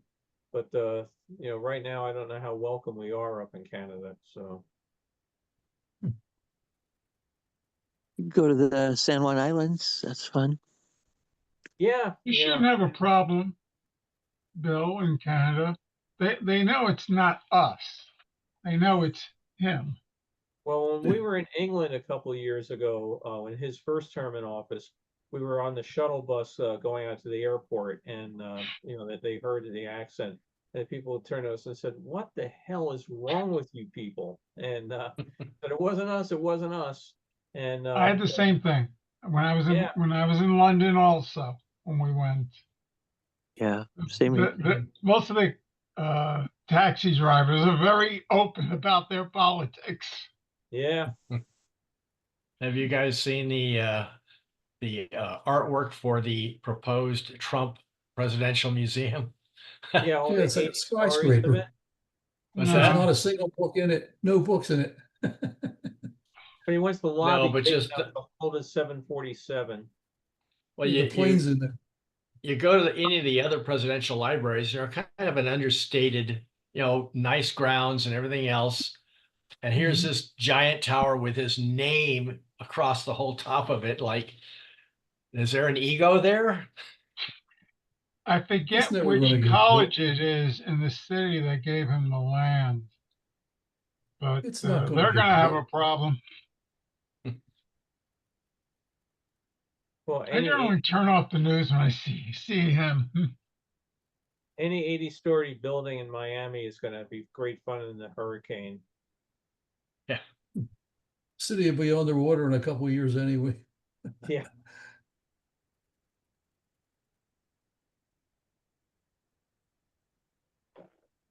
I don't know quite what water we're looking at, if we're looking out from the national park that he was at or not.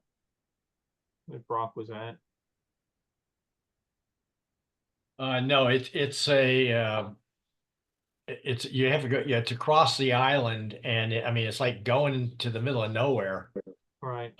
There's very little on the way to it or the way back, but it's a real pretty area.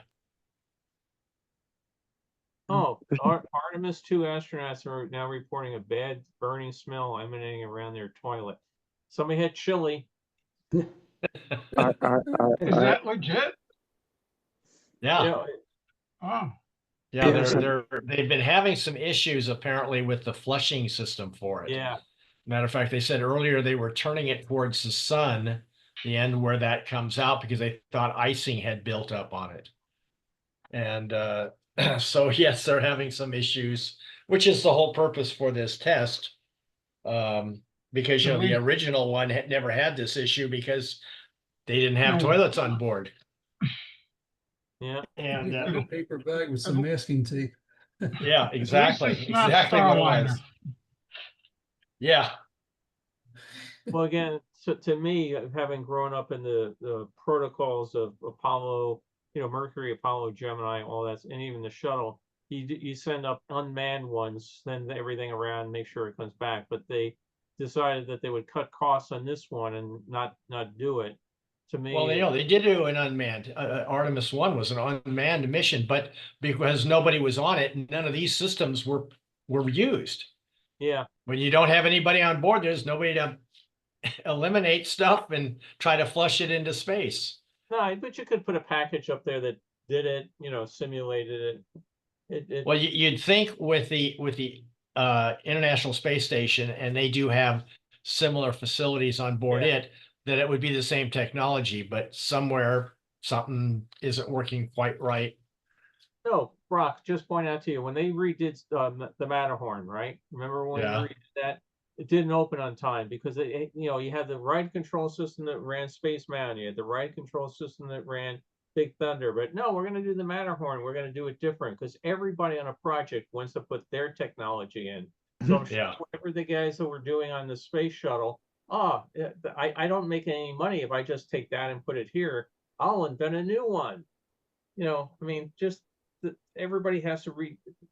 That was one of the Reinvent the projects I wheel. was put on at WID, was to try to figure out what went wrong with the Matterhorn, and it was like, why did we do this? Why do we not use one of our existing ride control systems?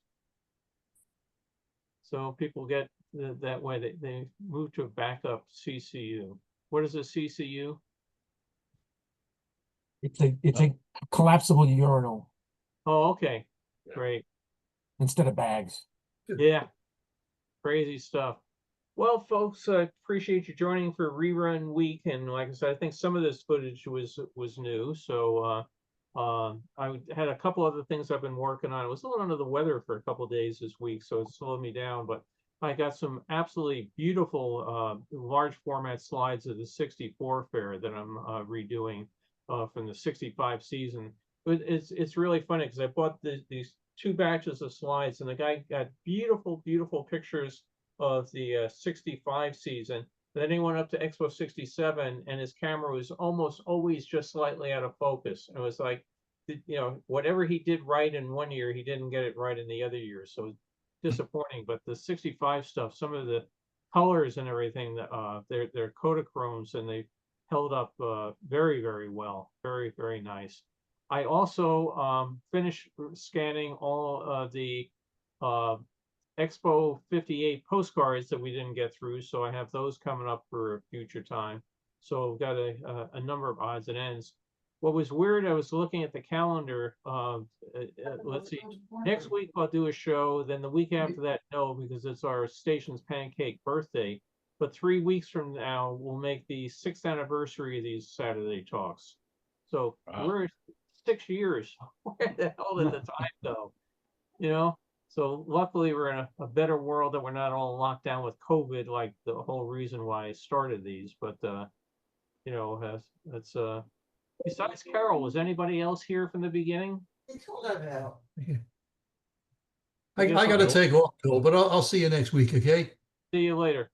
I guess other Okay. people came along the way, but Carol, she stuck with me all through this. She gets, I'm going to take you to lunch for that. Part of. I don't know how much I've listened in the last few minutes, but when I saw the thing about the toilet, I tried to check it out and wasn't able to yet. No, we will do that. Hey, Bill, Bill, have you heard about someone who developed a device you can put into a regular film camera that converts it to digital? Yeah, I've seen people trying to do that, and it's interesting because the whole mechanism has to be very, very small and very thin for the sensor to go in that particular part. And I've seen that they've been able to do it for 1 or 2 different camera types, and I keep saying if they could do it for the AE1, I would be absolutely thrilled. You know, because I still have all the giant lenses and everything else for it. But people say that it's a kludge at best for it. But I think that the one that I know that they've really worked out is the Hasselblad, which is way out of my price bracket. But the Hasselblad had the removable backs that you could put different film packs in, and now they came with a digital back. But I haven't seen anything, that attracts me for the average, SLR.